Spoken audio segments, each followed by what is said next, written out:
Did she do a lot after this? She was in Time Cop. She's in Time Cop.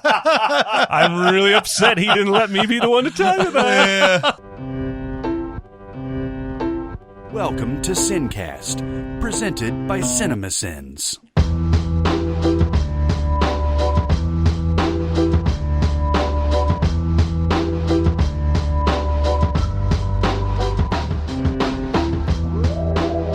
This episode of SinCast is brought to you by Mubi, a curated online cinema streaming exceptional films from around the globe. Each day, Mubi introduces a new gem and you have 1 month to watch it. From cult classics to acclaimed masterpieces, every film is hand-selected by experts. Try Mubi free for 30 days at mubi.com/cinemasins. That's mubi.com/cinemasins for your extended free trial. All right, everybody, welcome to the SinCast. This is Chris Atkinson from Cinemasins, joined as always by the voice of Cinemasins, Jeremy Scott. Oh, hello. Mm-hmm. Yes. Mm-hmm.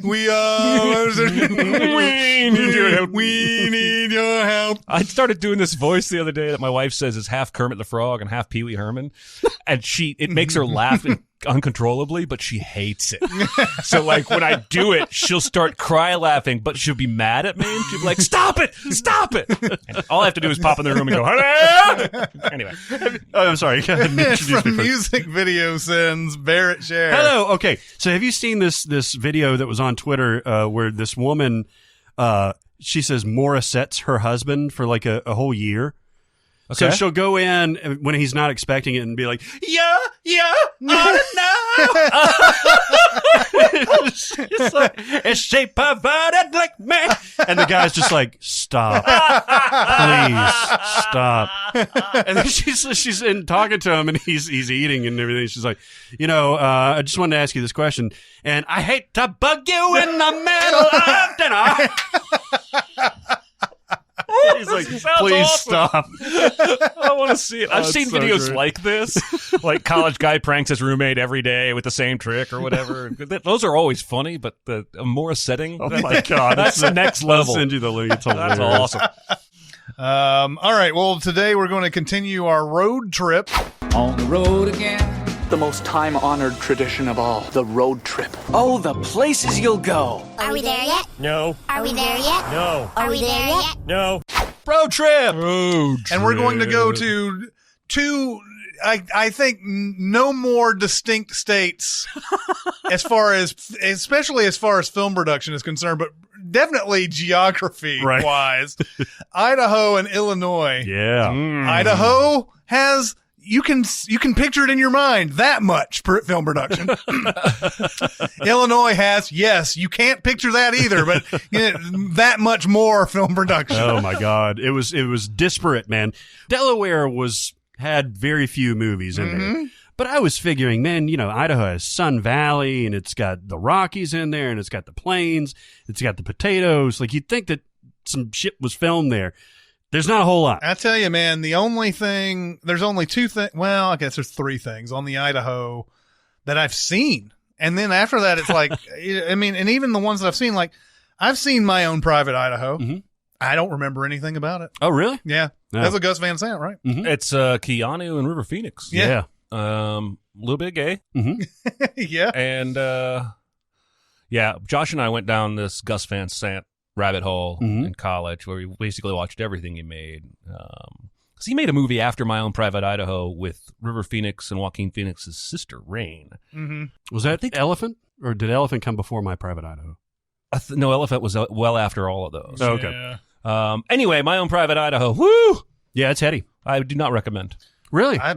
No. I thought it was saw good. this in the 90s. I don't remember a thing about it. Like, not one thing. Yeah. I think I've told this story before. It's the only reason I haven't said it already. Josh and I watched it because my older brother Jeff and his older brother Jeremy watched it together and said, whatever you do, don't watch My Own Private Idaho, just the two of you. And so that's exactly what we did. No, of course. And it made us super uncomfortable because we're both straight and the characters in the movie aren't not so much. Yeah. You're thinking of Even Cowgirls Get the Blues. Uma Thurman. Yeah. Yeah. Oh. I didn't know he did that movie. I was about to say Even Cowgirls Get the Blues because that was like that similar time and everything, but I didn't realize he did that. Also, Idaho might also be significant for us because we had the joke in the Skyfall thing where we claimed it wasn't a real place. We pissed off all 10 people who lived there. Yeah, I remember because this is when we're still doing a lot of commenting on YouTube videos and everything. And like, I remember because that day we posted that thing, and I can't remember. I think the reason why is because who's the actor that says Idaho or some such place or whatever? It's just the caretaker of the land. I don't remember. Somebody's got he's like it was Albert Finney, wasn't it? Oh no, maybe. Yeah, it was Albert Finney. He says something like, "Yeah, they took those guns to Idaho or some such place," and I just thought it was so weird that he said it like that. So I just wrote a thing. It's like Idaho's not a real place, and so yeah, you had all these people on the comments going, "Idaho's a real place," and it's like and so staying in the character, I was like, prove it to me. Show it to me on a map. you can't point it out on a map. I guarantee you. Another probably the biggest one is Napoleon Dynamite. Yeah. See, I did not even realize that was Idaho. Yeah, I mean, it really could be anywhere. I bet if I watch it again, like there's Idaho landmarks is there. Is it set there or is it just... Yeah, it's set there. Yeah, okay. I always just felt... Okay. Truth, I've never seen this movie all the way through. Oh, yeah? Nothing about it ever appealed to me, especially once it became, like, cool and hipstery to like this movie. But I just assumed Oklahoma or Arkansas or something, like, just from the look of what I've seen. Yeah. So it's interesting that it's kind of there, but a little further north. I just thought I thought it was Utah because it's a Mormon filmmakers who made this movie. Oh, yeah? Yeah, I thought it was Utah when they first did this. So I don't know. I may have if it says Idaho in the movie, I just let that gloss right over me. Yeah, I mean, it's not an Idaho centric. I'd like this movie more than you guys do, I think. Although, what happened to John Heater? I mean, he had the one thing, right? He had Blades of Glory. No, I mean, I'm saying once he did Napoleon Dynamite, that was his thing. Yeah. Like he couldn't really expand into anything else. He did that Mr. Woodcock movie. He did. Don't sell him that's short. right. Billy Bob? Yeah, Billy. Yeah. Bad Santa in school. yeah, pretty much.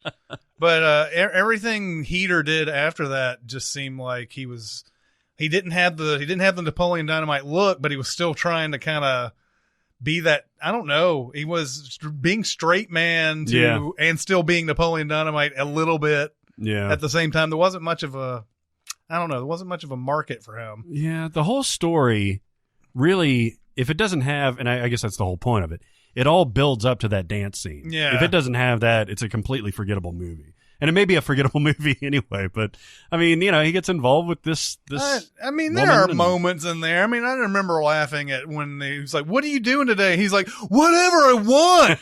God, that's funny to me. But yeah, like that's really that and the dance are really the only thing that I remember. Yeah, and the dance is so shocking and so awesome. I think that's worth the whole thing.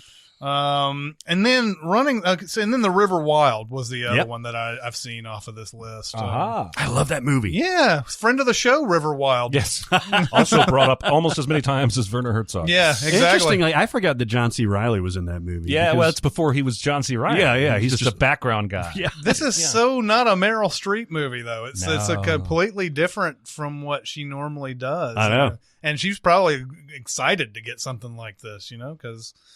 Yeah, she's never had a chance to be like a big action hero. Yeah, and it's such a tight story. Like it's suspenseful the whole time. Mm-hmm. You've got David Strathairn just kind of like stalking them for half of the movie, and then Kevin Bacon is stalking them. No, I'm talking about after Kevin Bacon takes over and he's got him at gunpoint. Gotcha. And then Sorry, her husband. Sorry. But yeah, like he's doing that, and then they have to go through that big rapid sequence, and she's the only person that can get through these rapids and everything. I don't know. It's just anytime it's on, like I'll tune into it. You know what it is? It's a solid no frills, action adventure film. Mm-hmm. It doesn't detour too far away. It doesn't try to rely too much on, I guess, comedy where none is needed. It's just a very simple, streamlined kind of thing. Everybody plays their roles right. It's enjoyable. The scenery's fantastic too. It is some good scenery. Mm-hmm. But yeah, looking at the rest of the list, I think I've seen these titles before, but I've never. I remember Town and Country coming out. Mm-hmm. I didn't see it. I know Warren Beatty's in it. Yes, Warren Beatty, and it's one of those big ensemble pieces that is just completely free. And they go to Sun Valley. Sun Valley's the big like ski mountainous area. And Georgia Rule, which I think had more about Lindsay Lohan and her ability to be on set than anything else was. That's all I knew about that. Because wasn't that the one where like there were so many different Lindsay Lohan? She made 3 or 4 in this era, and I think there were stories from each set about her being difficult to work with. Yeah, and it was either this one where they didn't want to pay the insurance, or she was in court. And I think the movie called The Canyons was the one where she was in court, and then that's a wild movie. Right she there. had to say, she was saying, "I'm working on a movie. I can't be." Right. She had so many different little things. Like that period was just like every Lindsay Lohan movie had something attached to it because she was in all this trouble and everything. Well, that's why she had to go to Idaho to live with her grandmother, who I guess was Georgia. Shot in Idaho. Oh man, This was probably her last like major performance though, because even The Canyons, I think it was way indie, wasn't it? Yeah, Canyons was super indie. Yeah, and Georgia Rule I think was a major release, but it wasn't. I mean, nobody watched it. No. Nobody knows what it's about. didn't she do a movie, something about killing her sister or something? I Know Who Killed Me. I Know Who Killed Me. Yeah, she was a same. stripper. That was the same era. Yeah. Yeah. That was, and that may have been just at the beginning of that era, because I remember that was like Lindsay Lohan had just started getting that kind of reputation as like, DUI girl and everything.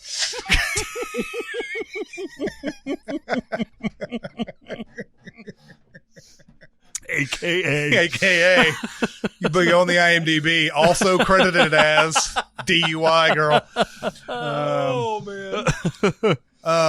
I was going to ask a question on My Own Private Idaho, because B-52s came out with a song called Private Idaho, but it wasn't for the movie. Mm-hmm. And I guess the movie's title comes from the B-52 song, because the B-52 song was like 1980.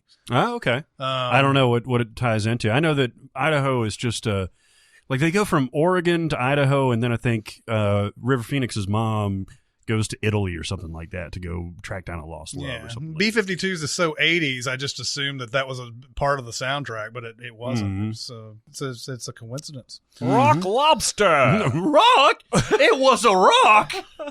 No, it wasn't a rock.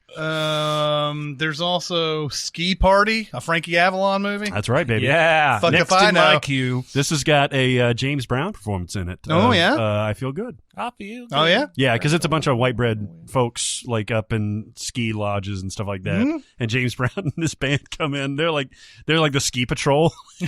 I remember this scene. It's hilarious. Oh, my God. There's also the To-Do List. Did you ever see the To-Do List? I didn't. So this was Aubrey Plaza and Rachel Bilson. Bill Hader's in it.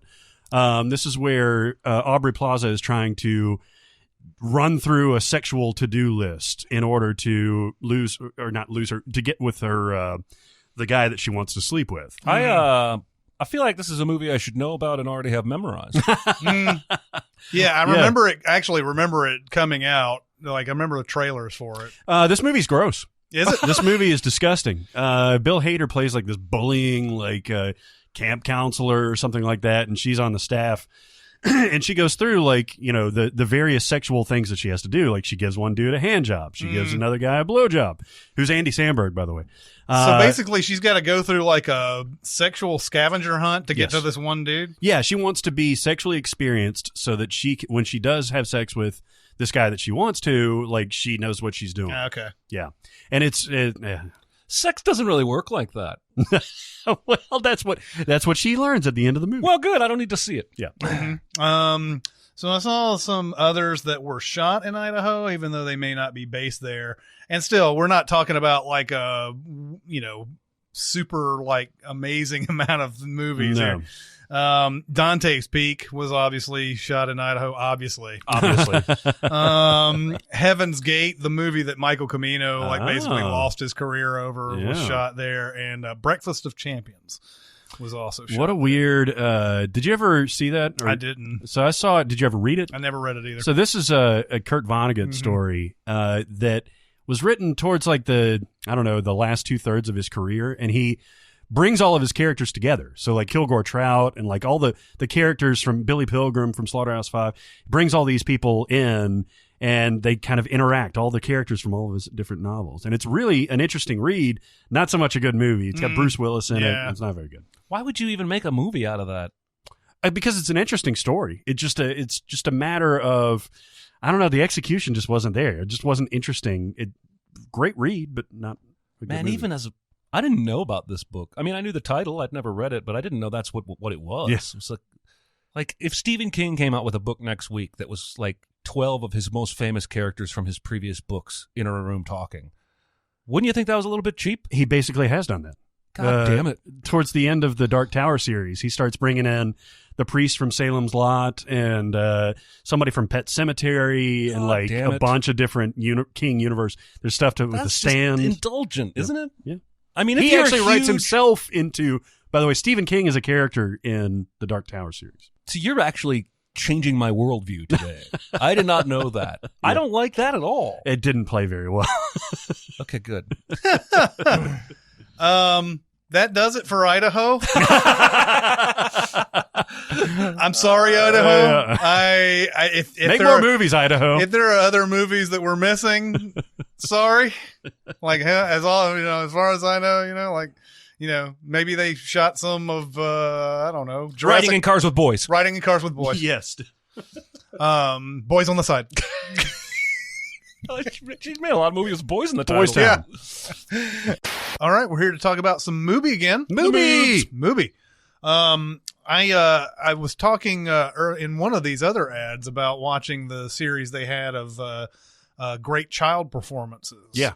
And I saw one called Forbidden Games, which was really good. It's about this girl who loses her parents in World War II in a bombing or whatever, and then she wanders off into the woods and is basically adopted by this family that's out in this rural area in France and everything.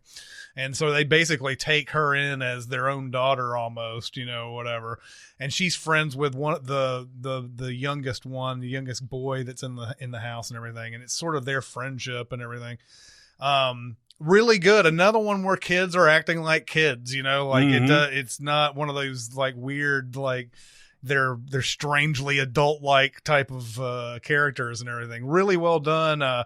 They get it in their head that they need to, like, because her dog dies in the attack too, so they get this idea that they need to bury it and put a cross, and they get obsessed with like stealing crosses and everything. That's what the Forbidden Games is in this. They're like stealing crosses from places they really shouldn't be stealing crosses from. Wow. And like trying to come up with the right words to say for like, all these things that have died and everything like that. So it's a really good movie. It's a movie from France in 1952. French cinema, baby. Yep. Sounds like a game I used to play in college with a friend of mine. No. Where we stole... this was just our freshman year, but we were obsessed with stealing wet floor signs.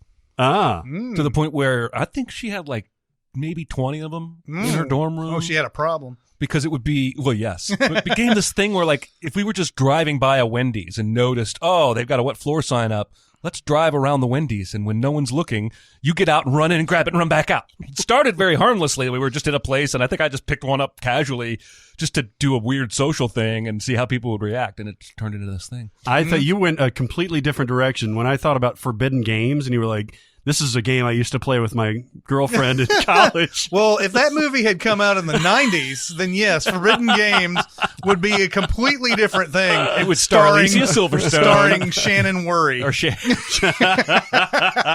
think that's on Mubi, actually. It probably is. I want to talk about Nashville's own Harmony Korine. Yeah. You're claiming him, huh?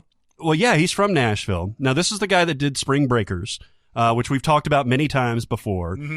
Maybe one of his most accessible films. I would call it his Citizen Kane. The Spring Breakers? Yes, it is. So they've got, Mubi's got a double feature from him that's running right now. And so one of them is called Trash Humpers. Yes. Okay. Oh, Lord help us. And Trash Humpers is pretty much what it sounds like. Yeah. It's the most bonkers gonzo thing that you've probably ever seen. Mm-hmm. It's the different kind of movie. It was filmed all over Nashville. It's these three people that are doing bizarre shit. It's an interesting watch. You should watch it. But if you really want to get into Harmony Korine on the movie system, there's a movie called Mr. Lonely that I'd never seen before.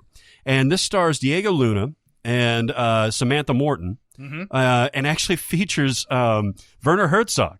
Of course. He's ultimately going to be the most talked about guy on the SinCast. Dude, yeah, friend of the show. Yeah. But this is... what you're expecting from Harmony Korine is bizarre stuff, right? I mean, that's kind of just what he's from Kids to Spring Breakers even. This is a pretty interestingly straightforward story. Diego Luna is a Michael Jackson impersonator. No. And Samantha Morton is a Marilyn Monroe impersonator. And they get involved with this commune of impersonators. There's Buster Keaton, there's a Madonna, and there's a Shirley Temple and all that stuff. And it's a really touching, fascinating story. Oh, yeah? And there's little vignettes that cut away to like Werner Herzog as this priest. And it's this weird cinema verite thing where he's talking to a pilot who's I think he's not involved with the movie. And Werner Herzog is like absolving him for his sins. And I don't think the guy's in on it. But there's some bizarre shit in here. But still, like the core of it is really, really good. And I would totally recommend it. It's on Mubi right now. You got plenty of time to watch it. Totally go and check it out. Get a great mix of forgotten classics and then movies that are really experimental and really a great diverse amount of movies that you can run into here and, just get lost in this thing for a while. Yeah. Because you can. I mean, you can sit there and watch 4 or 5 movies sometimes and like, oh, where did the time go? For every Forbidden Games, there's a Trash Humpers. There is. Yeah. It's an interesting double feature. You can't say there's a movie called Trash Humpers, which is exactly what you think it is, and stop there. Because I don't know what that is. Unless it's literally a dude whipping out his dick and fucking trash. Yes. For 2 hours? Back and It's forth. a bunch of dudes in like masks going around with 2 dudes and a girl. It looks like security cam footage. Yeah. Essentially. Yeah, it's like camcorder footage. Yeah. So I It's still bizarre. haven't seen it. It's wild. It actually played at the Belcourt when it came out. Really? Yeah. But I never got a chance to see it. Now I have a chance to see it. That's right, on Yeah, Mubi. that's right. So go to Mubi.com/Cinemasins. It's MUBI/Cinemasins. You get a full month. I cannot stress how good of a deal this is. Yeah, enter the promo code. There is no promo code. That's right. Just go to the URL. That's it. Take out your wallet and put it away. You all know what Cinemasins is, and now you know what Mubi is. This is the great merging of those two wonderful things. I saw a tweet yesterday or the day before that said, I love how the Mubi ads feel like a natural part of your regular show and it doesn't feel like an ad. And I was like, well, that's easy to do when the service is great, for sure. But it's also part of why we're so picky, because we want that to be the case. We want the ads to sound as fun to you to listen to as the three of us just sitting around shooting the shit about movies. Because that's authentically us. And if we were throwing some product at you that we didn't really like this much, I think it would start to feel like an ad. And, Exactly. So let that be a testament to how much we like this service. Get your ass over there to Mubi.com/Cinemasins. That's it. Yeah, Illinois has a shit ton. It's just like California or New York or anything like that. Obviously, Chicago is the main focus on that.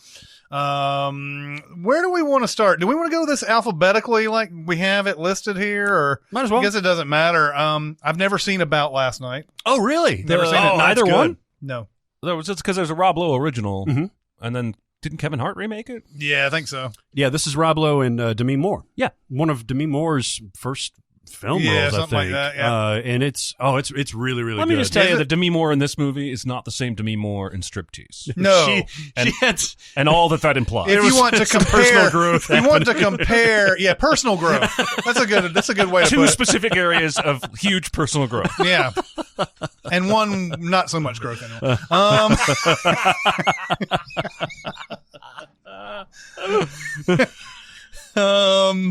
No, I've never seen. It's good. Yeah, it's really good. This is an 80s. This is kind of a Brat Pack, like There early are Brat Pack. other members of the Brat Pack in this. Yep. I only saw this. This is one of those movies that when I was a kid would play like on Sunday afternoon, edited for TV with commercials. Yeah, I mean, what's That's the a whole point? different thing. And I just don't know. I don't remember much more about it except that I remember there was a scene in a tub.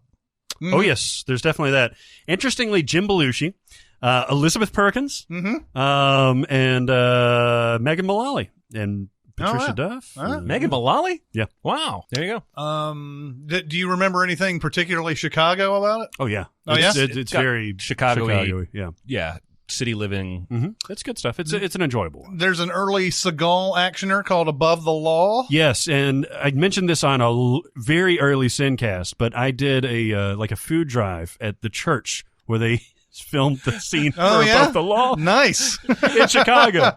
Oh, my God. Man, I tell you what, this was the era. Okay, so Seagal and Van Damme both had the same kind of movies back in the day. Okay? Oh, yeah. Seagal movies always started off with somebody that he knew got killed, Yep. and he had to go out and get revenge for it. In fact, he even had a movie called Out for Revenge. And then he had the Marked for Death one as well. They were always like that. So like somebody he knew died, then he had to go and cap that motherfucker who did it. And then Van Damme, it was almost the same thing. Somebody always seemed to die, and then he'd have to go into an underground tournament with no rules and fight in the tournament. That's why you had Bloodsport, you had Kickboxer, you had Lionheart, you had all these movies that came out where he was doing that. Anyway, yeah, Above the Law. What do we think of that? It's a perfectly fine Steven Perfectly Seagal fine one. 80s action movie. That's what you would see back in the 80s. Exactly. Yeah. Exactly. Adventures in Babysitting. Elizabeth Shue. Yeah. That's right. That's Yes. a fun one. This is where I fell in love with Elizabeth Shue. Yeah. And yeah, very Chicago. Yeah. And they have adventures. They have to, they're in the suburbs, I think, and they have to take a train into the city, and that's where all the shenanigans happen. Yeah. Yeah. No. A lot of babysitter movies back in this day. Yeah. It was like Don't Tell Mom the Babysitter's Dead, and Was that, who was the... that was Christina Applegate. Christina Applegate. Mom, I Yeah. fucked the babysitter. Mom, I fucked the babysitter. Yeah. That was a whole different genre. Yeah, it was. It was. You had to go in the back room for that one. To put in a quarter one by one that would remove part of the picture That's be right. revealed. That's correct. Airplane. Shot in Chicago. That's a little bit odd. It is a little bit odd. Now, was that the airport? Mm-hmm. Like, so the plane itself, I believe, was on the Paramount lot. Like they did Right. they made the set there. But, Right. But all the airport stuff was, I guess, on O'Hare or something. Yeah. All The right. terminal was there. We all love Airplane here. That's right. Airplane is great. I'm glad that it has been recognized as one of the best comedies of all time. You know, Lloyd Bridges really holds that movie together. Mm-hmm. I mean, you've got Leslie Nielsen doing a great job. You've got, who's Stryker again? I'm forgetting who. Robert Hayes. But like every time they cut to Lloyd Bridges, you know there's going to be like 3 or 4 jokes in there. They're just going to like hit you in the face. Well, the thing is that Lloyd Bridges didn't know exactly what this movie was really. He's like, I don't understand the jokes, and Robert Stack's like, we're the jokes.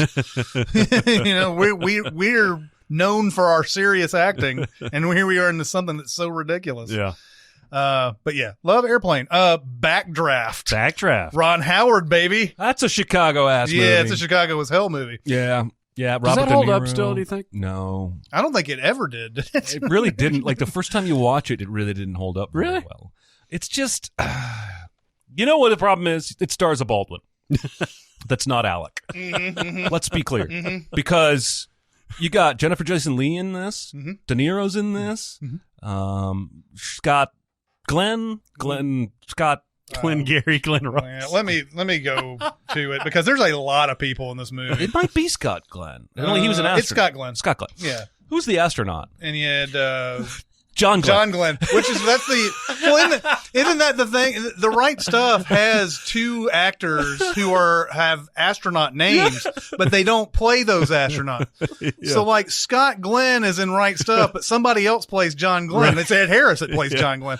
And then it's Sam Shepard is in there. Oh yeah. And then there's another one, Scott Shepard, who plays Alan Shepard. Alan Right? Shepard. Yeah. Alan Shepard who is the astronaut. They don't play him.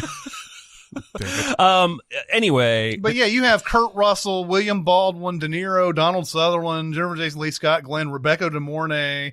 the Sutherland's having a blast in this movie, by the way, because he's like, He's the last terrible, crazy arsonist they caught, and they go to interview him in prison to try and get insight into this arsonist, and he's just like giggling and laughing about how awesome fire is. Sutherland's having a blast here. I like the story. I like the idea. Until then, I hadn't really seen a firefighting action movie. There's a mystery at work here. Who's doing the fires?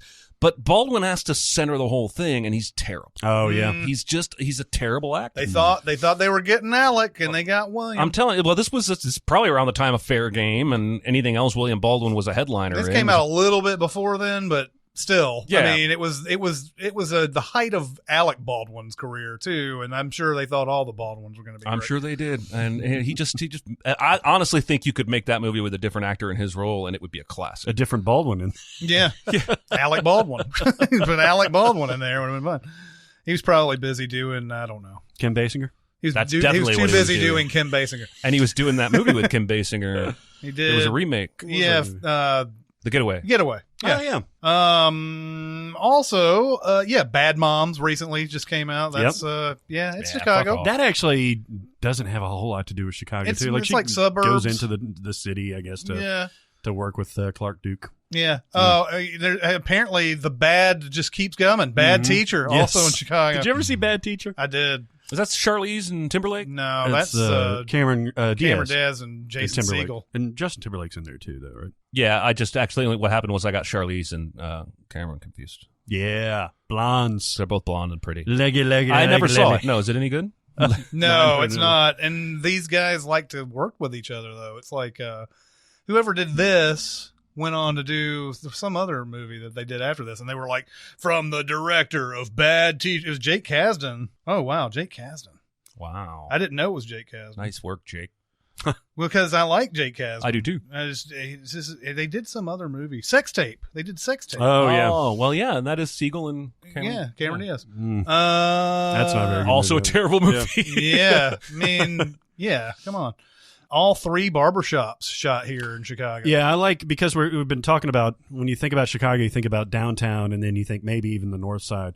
All the barbershop stuff was on the south side of Chicago, which is really interesting. Yeah, of course, we'll get to Judgment Night, which is on the south side of Chicago too. But sorry, that's just funny to me. I really like the barbershop movies. I do too. I always thought that they'd probably work better as a TV series, although they did try to make it into a TV series and it failed. So who would I fucking know? Yeah. But because of the way everybody's talking in the barbershop, where it's like expressing ideas, I felt like you could have something more current. Yeah. Like each time, like, you know, if you made a season, it would be comment on where we are at now, and so on and so forth. I always thought that's the way because that's what's the appeal of barbershop is, especially like Cedric the Entertainer. Oh God, he's so hilarious. funny in that. Oh my God.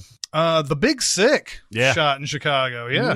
It's cool to see. I haven't lived in Chicago for so long. Like it's cool to see movies that you can identify landmarks and stuff like that, and things you've got personal history with, and like places that you've gone. And that one felt really, the way it's shot and the way it's done. Just a really good movie. It's a good story, great performances. Yeah. It's excellent. Obviously we got a ton of, like, so Blues Brothers. I mean, you're talking about lots of comedies here we're going to run a lot of comedies, but Blues Brothers, big time You Chicago. don't like Blues Brothers that much, do you? Or is it you that doesn't like? Oh, it's definitely me. I don't know about him. Okay. I don't know where I'm at on that. I don't know if I consider it like a super classic, but I think I like it. It's just not. I'm not a big Blues Brothers fan. Yeah, I love that movie. It is weird, and it's also jarring, like how much it toggles between reality and fantasy. Because like they'll go into these big musical numbers, like the Aretha Franklin one and the Ray Charles bit, and then of course the Cab Calloway thing at the end. But yeah, that works for me. I love it. I love the music in it. I would probably rather watch Blues Brothers 2000. No, you would not. No, I wouldn't. You definitely. I just wanted to say something inciting, and I did. So there you go. The Breakup, that Jennifer Aniston Vince Vaughn movie. I saw it way back when, but That's a shitty movie. Yes, it is. Yeah, well, it does have that one shot. Oh, of her butt? Oh, you pervert. That's not what I was thinking. Oh, what were you No, thinking? that's totally what I was thinking. Yeah, I I was just about wanted you to to say, say it. there's probably the only thing that you would be. Both of the characters in this movie are assholes. Yeah. And then Jon Favreau comes in, and he's an asshole. Yeah, there was sort of an interesting thing about the breakup though, because in Mr. and Mrs. Smith, obviously Jolie and Pitt got together, and that's how Pitt and Aniston broke up and all that. Vince Vaughn was in Mr. and Mrs. Smith.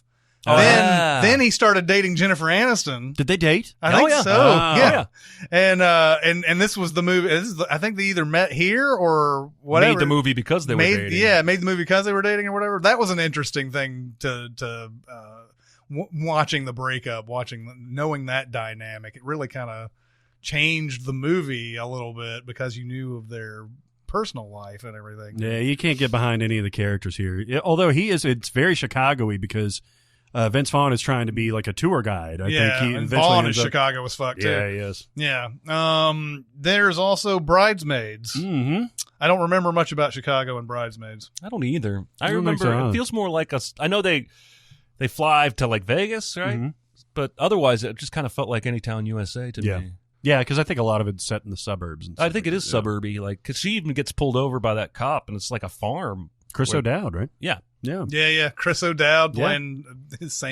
playing Chris O'Dowd. yeah. Like almost every character is that if you ever watch. I'm not a big fan of Bridesmaids. I'm not either. Although John Hamm is awesome. Yeah, John Hamm is great in it. He is. But I remember when this came out, and a lot of people were like, "Man, this is so great," and everything. It's like, and I was like, if this were a bunch of dudes, this would not be funny. Mm. Like there was an idea that because women showed they can fart Mhm. and they can do raunchy humor, that this is good somehow. And I was like, no, it doesn't mean that at all. Yeah. And I just thought like a lot of the situations in there, I was like, if this were dudes, I'd be the same way about it. I'd be like, I don't get it. Don't like it. Whatever. Melissa McCarthy, this is like her breakout Yes. performance. She got nominated for an Oscar for this. Oh, that's right. Mhm. Yeah, I think she's really funny in this. And I mean, we've seen so many variations of this character now Mhm. that it kind of is like, oh, well, that's just another version of it. But this was like the original kind of breakout there. I thought she was funny. Yeah. No, she is. I just think the movie as a whole, I think some of the things that people find funny about it, I'm just, all right, it's kind of funny, I guess. There was there's that moment where they're getting into a fight at the rehearsal dinner or something like that, and Kristen Wiig is talking to Maya Rudolph, and she's like, "I bet you bleached your asshole." And then eventually Maya Rudolph's like, "My asshole looks beautiful now." That's what I remember. Nice. Candyman. Yeah. Candyman. Wow. Candyman. There you I go. almost Now you- brought Candyman up earlier, I think in a previous podcast when we were talking about Truth or Dare, Uh-huh. where like Candyman was one of those movies, like maybe it wasn't Truth or Dare, but the comment I almost made was making movies scary that are based on urban legends is very difficult because you watch something like Candyman and you can't help but laugh. I don't know, man. Like, so it takes place in Cabrini Green, the projects I've in been there. Chicago. Yeah, it's at the time that this came out in '92, right? Mm-hmm. That was one of the most dangerous places in America. Mm-hmm. That's when I was there. Really? Oh man, I could fill a whole podcast with the story of this one night we took a wrong turn. But we drove through. Was the it Judgment Night? It was the white Christian college kid version of Judgment Yeah. Night, where we drove through Cabrini Green, realized at the stop sign we were in Cabrini Green, saw a huge mass of people, and this is 1 a.m, on the corner. But regardless of race, Cabrini Green was a very dangerous place. Oh yeah, man. And it's easy to take a wrong turn. It's on the north side, like just north of I downtown. was going to say, it's really close to downtown. Yeah, it's in between like Wicker Park and like Lincoln Park and downtown, basically. So you can find yourself there just accidentally. Yeah. I think it's been torn down now. Yeah, it has. But yeah, They're going to replace it with new projects. Probably so. But yeah, Tony Todd was just like perfect in that role. He's got such a super great scary. voice. Yeah. It's that voice is amazing. Yeah. All right. So Chain Reaction. So in the trailer, you remember the trailer Where who's the girl in Chain Reaction? Rachel Weisz. Rachel Weisz is asking Keanu Reeves. She's like, "What are you doing?" And Keanu Reeves is like, "The best I can." It also has Morgan Freeman in it. I don't remember a damn. I saw this movie. Yeah? I don't remember a damn I thing about saw it maybe a year ago on Really? cable, just because I didn't remember it, and I've already forgotten it. It's all I remember is it was the writer of The Fugitive, Yeah, who I think wrote and directed. I think this. it was directed by as well. And that's why I was excited about it, because The Fugitive had been so fucking awesome. Yeah, And no. Andrew Davis. No. Yeah, Nice. Andrew Davis. Good call. Yeah. Yeah, I don't remember much about it. Chirac, which is the Spike Lee movie that came out a couple of years ago. I never saw this. This is a weird movie, and Yeah? it's intentionally weird. So it's framed as a Greek tragedy, and it has the verbiage is spoken in like these audacious type of grandiose dialect. It's not just regular dialogue, and it didn't work at all for me. I thought it was pretty shitty. John Cusack's in it as like the white guy that saves the south side of Chicago. Oh. He's a priest. Oh, but is that based on a true story then? Actually, there is a guy in the south side, a white priest. I'm just going to stop talking. All day long, I'm just stepping all over these true stories. God damn it. I also see now. Are you sure about this? Chicago was shot in Chicago. Oh man, I You know thought it what? was shot on a soundstage. And it's weird because I thought Chicago was shot in Kansas City. That's Chicago. Chicago. 2002 Best Picture. Yeah. I really liked Chicago. Mm-hmm. I did too. I don't think. I mean, I think even back in 2002, I actually wanted it to win Best Picture. I don't think I think that now, but What would be the other one? probably Gangs of New York or something. Probably not Chicago. Yeah. You just don't like the Chicago's- music in this? I hate this movie. I hate the only thing I like is that Mr. Cellophane, and that's only because it's John C. Reilly. Oh and he's man, charming. that Richard Gere thing with the reach for the gun and everything. That's a Oh good, yeah. That's a with great the, number. Yeah, the puppet. the marionette thing. Yeah. Yeah, the Renee Zellweger as a puppet and everything. By the way, Renee Zellweger looks sexy as a puppet. It's kind of weird. Oh yes, so yes. They Yeah. reach for the gun the gun. Yeah, the gun. Yeah, he's basically playing the entire press. Really like that part. It's a fun movie. Mhm. It's just a fun movie. Catherine Zeta-Jones, man, Yeah, man. looking vampish. You guys can have it. Well, we will. Okay. We will have it. You can have it. I haven't seen it in forever though. Yeah, that's good. It's good. Child's Play. Yeah. 3 Child's Play movies. I don't know how Chicago-y that. Not at Jonathan all. Watkins could tell us I think exactly about that the movie. first one has a scene where he goes into like some abandoned house or something that's around there. I think that's all I remember. I never got the Child's Play movies. I just Well, they No, were me neither. instantly they were to me offshoots of Nightmare on Elm Street Mm-hmm. because the antagonist, who's really the hero of these movies, right. is a wisecracking, jokey type of villain, and it's not really scary. I don't think. Well, I they mean, didn't maybe- figure out until like the third or fourth one that they go camp with it and it works fine. Oh, yeah, The first yeah. couple Child's Play movies are trying to be slashers. Yeah. But they still have the quippy one-liners. It wasn't until they got Tilly, what's her name, Tilly in Yeah, there. Jennifer Tilly. Bride of Chucky, Seed of Chucky, that they started kind of embracing the camp aspect. Those are actually pretty entertaining. Yeah, A lot of those the are latest ones. ridiculous, man. But like, yeah, I mean, the first Child's Play. I think you're right. I think it tries to be somewhat like a regular slasher movie, but he's so He's a fucking doll. He's a fucking doll. It's saying all this. Yeah, I mean, the juxtaposition is weird. Yeah. Anyway, yeah, that's the one that it would have been nice to have Jonathan in here. He could have set us straight on that. Curly Sue, which I never saw. I know that's one of John Hughes' last movies. Yeah. Obviously, John Hughes. Almost everything John Hughes was in Chicago. Oh, yeah, that's true. Yeah. Yeah, Home definitely. Alone. Jim Belushi. Oh, this was Steve Carell's first movie Oh role, yeah. too. Yeah. Wow. What? Yeah. Which one? Curly Sue. Steve Carell's in that? Mm-hmm. That's awesome. Yeah. I want to watch it just to find him now. Yeah. But yeah, I don't. I never saw it. You said The Dark Knight is cheating on Chicago. I don't know if that's cheating. I think the Chicago is as much of a character even though it's standing in for Gotham, Right. quote unquote,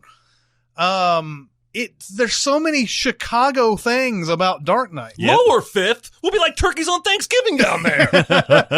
Definitely didn't sign up for this. That's not good. Yeah. That's not good. Yeah, I mean, with all the stuff on Lower Wacker and all that, and the parade going down there, and even the mayor's office is like right in the middle yeah. of And the Chicago. bridges and the ferries That, and the river. that movie could not be pretending to be Gotham. I mean, it's Chicago all Well, that's the why way. it's so. It kind of sticks out a little bit because they didn't go with that aesthetic. They went to Pittsburgh Yeah. for The Dark Knight Rises, Yeah. and then it's so incongruent between those two movies. Yeah. And even I think some of the original Batman Begins was shot in Chicago too, but it's certainly not as Chicago centric as The Dark Knight is. No, and I think one of the reasons it works so well is that so many superheroes, their city is either New York or Superman, Metropolis, which is New York. That if you tried to make Batman's Gotham New York, it would feel like too many other superhero films. But no superhero had really made Chicago the backdrop. I know, and it's beautiful. It's perfect. So they should never have gone away from it. Yeah. Oh, well, whatever. The Dilemma, another Vince Vaughn. I guess he likes working close to home. Yeah. This is Vince Vaughn and Kevin James, right? Yeah. Yeah, should I tell my friend I saw his girl kissing someone else? Yeah. This really should be a 1.5 minute long movie. And I know. Ron Howard did this too. Ron Howard? Yeah. Well, maybe Seriously? there is hope for Oh. Solo after all day. Yeah. Right? I did not know he did this That's movie. Winona Ryder is in that. She's playing Kevin James's girlfriend or wife. Or I something? never saw it. Yeah. I just saw the trailer. There's so many of these. This is the Vince Vaughn era where he was trying so hard to come out with that one comedy that would hit. Yeah, he did This 4 and The Christmases back in Internship, here. Yeah. all oh, that. God, the internship can Yeah. suck my Yeah, bleached yeah, butthole. hairy balls. Oh, my God. Your bleached butthole. And might as well. We're going to come back to the bleached asshole stuff now forever. Divergent and Insurgent shot in Chicago. I haven't seen these. These are actually, at least the films, the first film calls it Chicago. It's just a futuristic Chicago that's half destroyed and there's a big wall around it. Yeah, they go by Wrigley Field one. Yeah, one time, no, don't it's they? like it's legit Chicago. It's not only set that I'm surprised actually to learn they shot there because what would you need to shoot there? Yeah. But set there for sure. Yeah, I don't give a rat's ass about these movies. They're not good. No, I mean even the first one felt like it was ripping off itself. Yeah, well, it comes in the time of all these, young adult dystopia fiction. It comes on the heels of Hunger Games and everything, so it feels like Hunger Games immediately, and so does Maze Runner and all that. And then, in fact, all these movies have run so much together that I have confused them when I've talked about them. Like I'll be sitting there like, oh yeah, in Maze Runner when this happened, and somebody's like, I don't remember that happening in Maze Runner. Like, oh yeah, you're right. That was Divergent. Who is that asshole that's correcting you? Yeah, exactly. No, that's not Maze Well, and Runner. I think it's pretty telling that Divergent, they're just not ever going to finish that series. They just decided to stop. Yeah. That's how poorly attended they were. Well, They're they like, wanted maybe to- we'll make the last one as a TV show. And then everybody was like, I'm out. Shailene wanted- Woodley was like, I'm out. I got oil to protest. They were going to split Allegiant. Yeah, exactly. They were going to split Allegiant into 2 parts. Yeah. And I could have told you even before Insurgent came out, your movie, your franchise is not that big. Nobody cares. And they're not that into you. You know what I mean? They're like, that was when everybody was like, well, we're going to have the 2 movies and then we're going to split the 2 on the last one and whatever. And it's like, sorry, nobody cares. Yeah, and Harry Potter and Twilight got away with it because they were Harry Potter and Twilight. Mm-hmm. Right? Yeah. You didn't see 50 Shades trying to split that last book into 2 movies. Yeah. Oh, Because God. at least the studio knew at that point we are what we are, and Yeah. we're not going to be that. Good God. A movie called Drinking Buddies. That's a Joe Swanberg movie. That's very prolific. Olivia guy. Wilde's in this. Is she? It's got a lot of people in it. You know, it feels Anna like Kendrick. Yeah, it feels like a little indie kind it of is. dramedy. I enjoyed it. Yeah, it actually filmed at one of my favorite drinking spots, the Empty Bottle in Chicago in Ukrainian Village. And then it was shot up the road a little bit at Revolution Brewery. And it's about like brewers and things like that. And, going out and getting drunk. And one couple, Anna Kendrick and Jake Johnson, I think, end up splitting, and one goes with Olivia Wilde, and then one goes with Ron Livingston, and it's good. It's a fun watch. Anna Kendrick likes working with the Swanbergs. She's been in several of them. Really? Yeah, several of his movies. I saw one, the Christmas one that he did with her, and like a whole bunch, like it was a whole bunch of other people. But she seems to work with him a lot. Eagle Eye. Oh, jeez.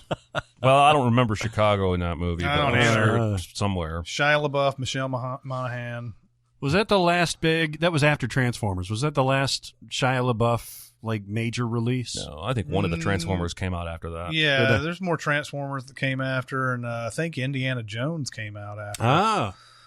Eagle Eye was that 2006? I mean, I'm usually up for these, like, high concept thriller, like government's watching you, enemy of the state type of thing. Yeah. Oh, it's 2008. Yeah. So he did have like most of his big movies by this point, but I also think, yeah, and even Disturbia I think came out before this, so it was one of his last ones, I think. I didn't like Eagle Eye. It's another one where Spielberg was really trying to push this guy, man. Oh, really? It's not Spielberg's. Spielberg was producer on it, but Spielberg and LaBeouf, he like got a meal ticket from Spielberg, like Transformers, Indiana Jones, Eagle Eye, and then he started shitting on Transformers, and started shitting on Spielberg and Michael Bay, and that's what happens. You start. He did a movie with Redford where he's like a reporter. I watched like 2/3 of this a couple weeks ago. The way the game is played. No, that's the golf one. That's the greatest game ever The played. way the game is. The Company You Keep. Company You Keep. Was it? Yeah, I know what you're talking about. I know what movie you're talking about. 8 Men Out. Love 8 Men Out. That's right in your wheelhouse, Yeah, right? man. You can't make the movie without Chicago. No. Somehow Yeah. they went back in time to shoot that in old-timey Chicago. This is John Sayles, who did Lone Star. And, all that. 8 Men Out, great movie about the Black Sox scandal, 1919. Everybody's in this movie. Everybody is in this. You have John Cusack, D.B. Sweeney. Yeah. Who else? John Mahoney's John in it. Mahoney, Fraser's dad. David Strathairn is in Yeah, this. David Strathairn. Yeah. But Tom Sizemore? No. I don't know if Sizemore. Michael Rooker's in it. Charlie Sheen's in it. Charlie Sheen. Michael Rooker has that great line where like they're like, "Why would you do this? Why would you throw the World Series and everything?" It's like, "Cause you've never worked with somebody like Charlie Comiskey." Because there's a whole thing in there where they like prevent. I think Strathairn's character, he's a pitcher, right? They prevent him from getting another start to try to get a win so he could get a bonus. Like it's like, I'm perfectly fine for the World Series. You don't need to rest my arm or whatever. And he's like, no, you're fine. So like doing everything to cheapen out on it. That's the sort of the core of why they did all that. Well, stuff. yeah, I think that's the untold part of the story is that when people just think of the Black Sox scandal, they think, oh, players took money, took a dive in the World Series, lost on purpose, but there were reasons they did it. It wasn't all just greed. It was, it's very, very strong chance that Comiskey was fucking them over left and right. Oh, yeah. So. Oh, yeah. Ferris Bueller's Day Off, obviously. Yeah, that's maybe the most Chicago movie in this whole Chicago thing. as fuck. Yeah. Yeah. Yeah. It has all these like just iconic, like it's like taking a tour of Chicago. Yeah. The entire movie is. And a lot of it is impossible. Yeah. It is impossible. Yeah, it is impossible. 'cause Take they in a make it game, from- go to the museum, go on the parade. Yeah, they actually, so they go from Lake Forest, which is way north of the city, all the way down into the city and have their dinner at the parking garage and all that stuff. Not the dinner at the parking garage, but they do the parking garage and then they go to dinner. And then they go all the way back up to Wrigley Field, which is not, next door. Watch an entire game. Then go all the way back down to the museum and do the whole And parade that's thing. like down by the aquarium. Yeah. It's like way down there. Yeah. Oh, man. But yeah, I do love it. Yeah. it's great. Such a great movie. Such an iconic 80s film. Another Charlie Sheen sighting. Yeah. Well, and we went in college, my fine art class took a field trip to the museum, and all I cared about was seeing the shit from the movie, especially that big painting of the people with the parasols by the river. You know what I'm talking about? Yeah, the Monet. Yeah, and it was there when I went to see it. At the art museum. Yeah. Yeah, that's The right. place was awesome. I did a place. thing with Facebook that day that I went and visited that museum. I found that picture and took a picture of me, and then took a picture of the painting, then took one closer of me, then took another one close, and I posted them all on Facebook. And awesome. Whatever. Yeah, Ferris Bueller's Day Off is a classic. I've heard a couple people in my lifetime who don't like that movie. I mean, I could see why. I mean, if you were you like that movie because you either were Ferris Bueller in school or you wanted to be. But if you were like the lowest of the social outcasts on the totem pole, the least popular kid, the kid who never gets away with anything, you fucking hate Ferris Bueller. Yeah. The guy, there's one of those guys in every school. I went to school with one, his name was John. Everything I wanted to be good at, he was better at. I fucking hate you, John. Anyway, so I could see people, because it does paint this guy as a hero. Yeah. And really, he's a selfish bastard. He's selfish. He's making everybody else look bad in order to get what he wants. I could see that turning. But he people is still off. so nice. Like, he's still trying to like pump up his friend and everything. He's trying to make him feel better. You know, he's obviously in love with his girlfriend, and like he's nice to everybody.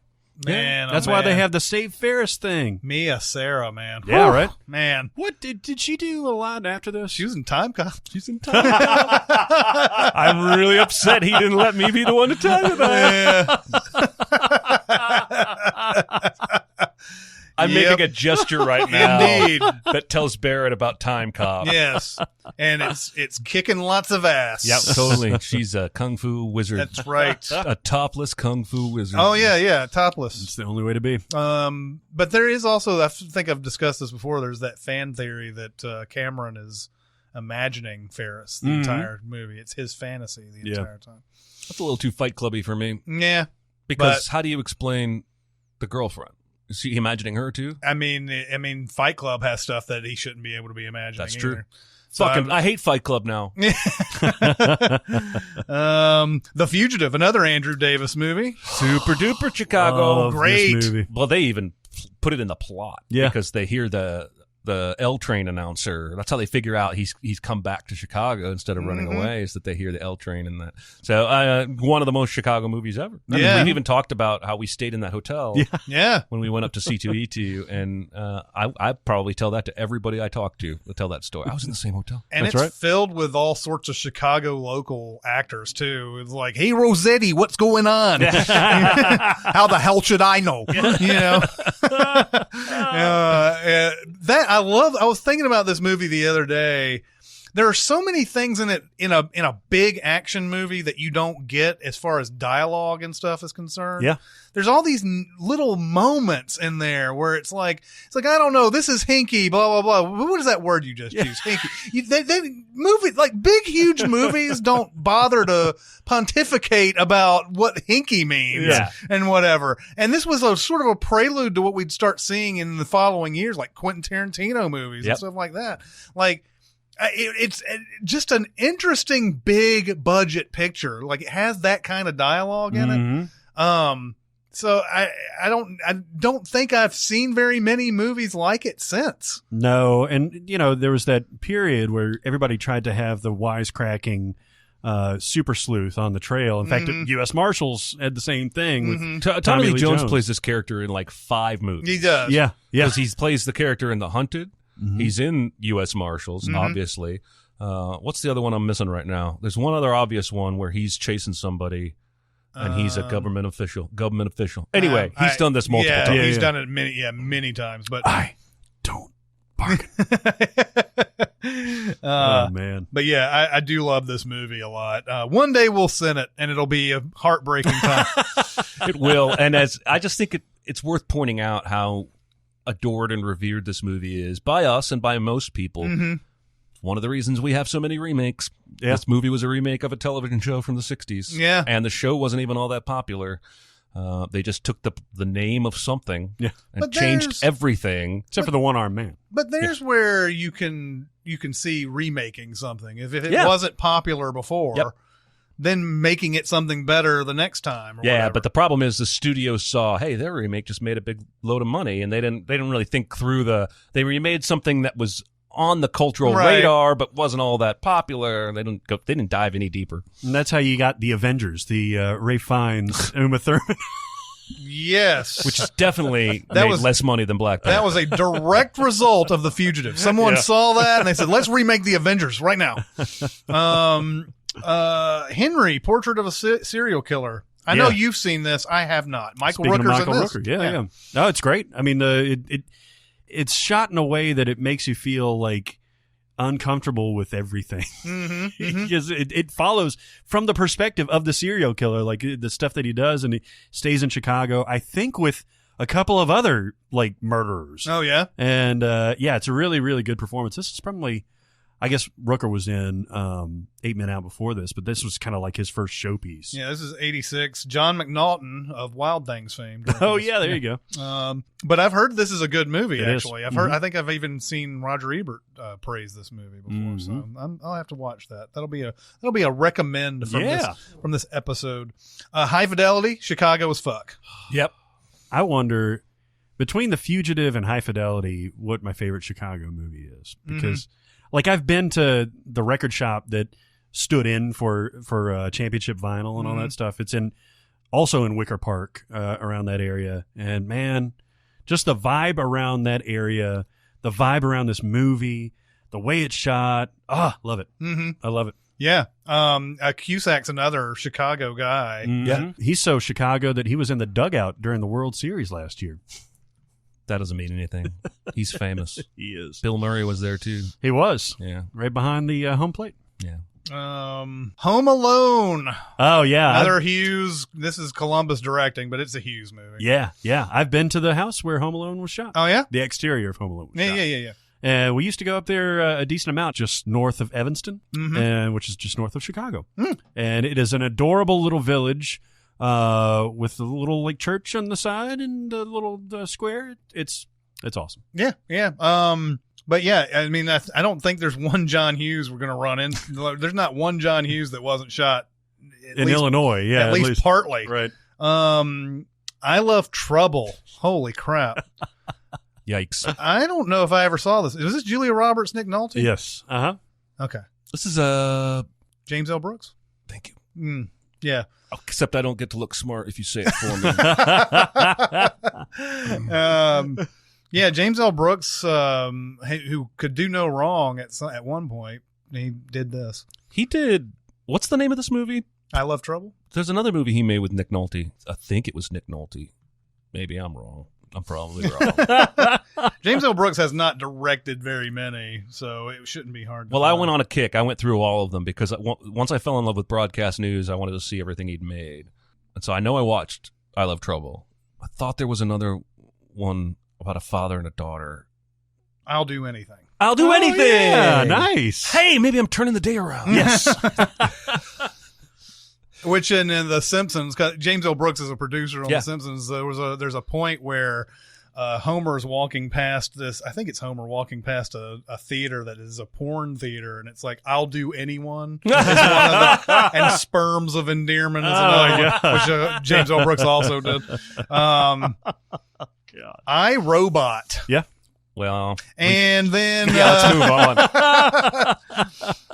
If These Walls Could Talk, which was an early TV movie about abortion. It was HBO, wasn't it? Yeah, I think so. Yeah. I'd say it was controversial back then. It probably, if you watched it now, would probably feel like antiquated. Sissy Spacek. And then there were 3 different stories from 3 different eras, like one in the 60s, one in the 70s, one in the 80s or 90s or something like that. Yeah. But it explores it's through different decades of what the perception of abortion was back then.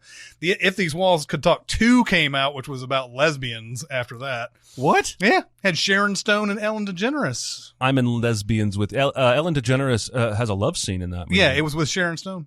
Well, I didn't remember that. Oh, I remember that. Why is it named after...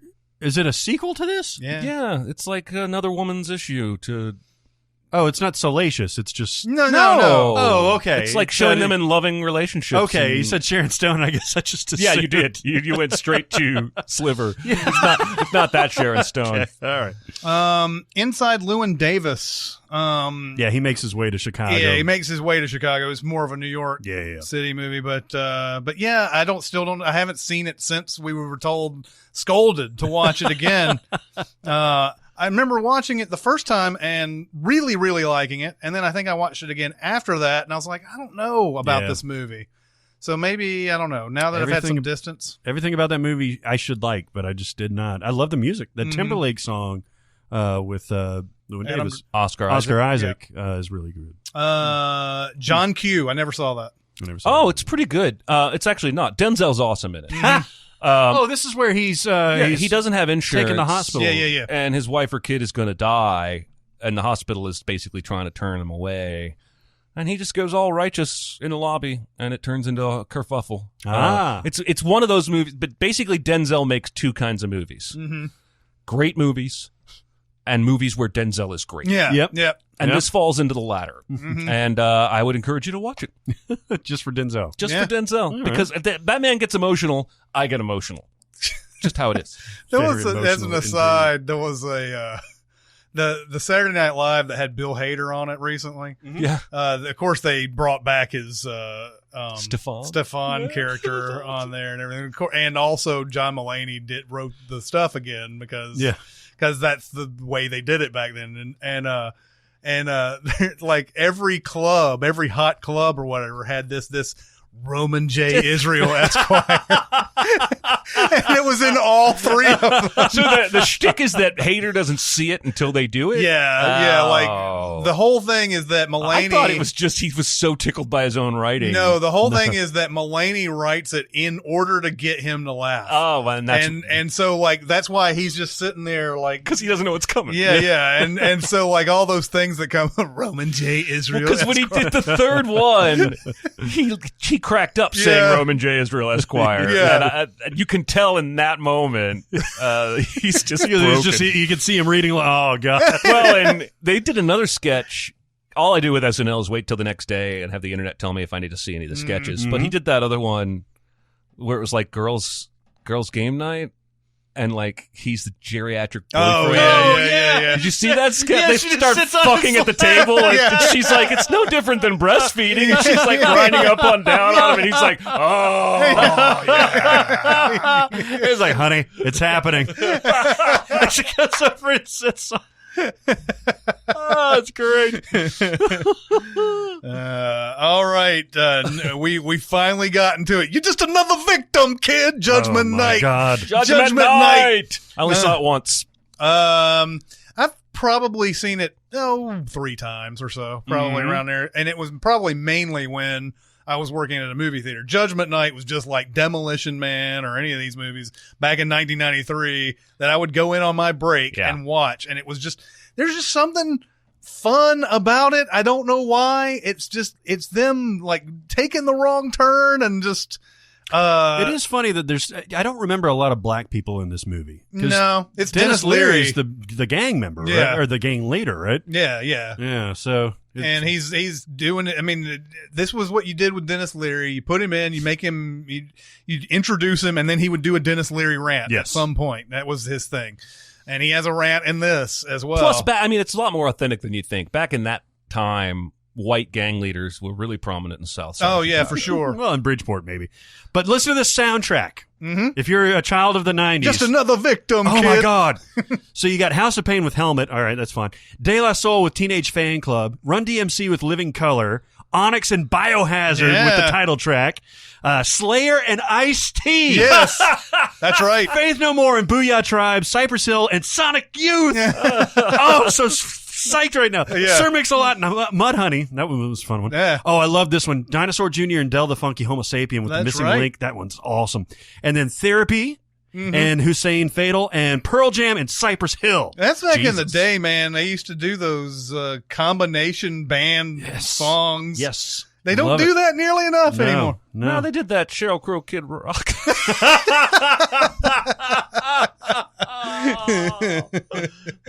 Remember when Chubby Checker and the Fat Boys did the Yes, that's correct.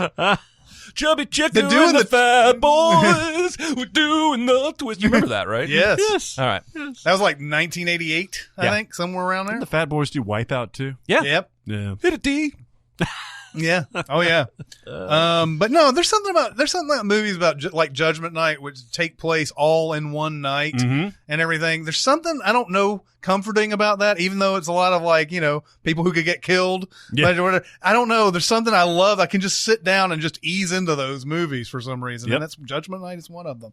A League of Their Own, another kind of That's right. Chicago as fuck movie. Very much. Yeah. Penny Marshall directed this one. I like this movie so much. Mhm. Every time I watch it, because Tom Hanks gives at that point like a different take of Tom Hanks, Mhm. like he's actually playing a character.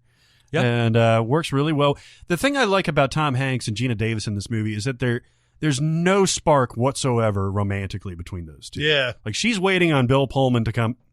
She's waiting on her husband to come home, who's played by Right. Bill Pullman, and he just recognizes her as a ball player eventually, and they just have a coach-player relationship. Yeah. It just doesn't happen like that. And maybe it's because it's directed by a woman, but I don't know. I like a lot of this movie. Yeah, and there's a lot of really good actors in it. Well, just- David Strathairn. Yeah, David Strathairn, of course. Now you want to talk about a killer soundtrack? Yes. Madonna. That's this right. used to be our playground. Yes. That's correct. What would happen if I slide into home and my bosoms come out?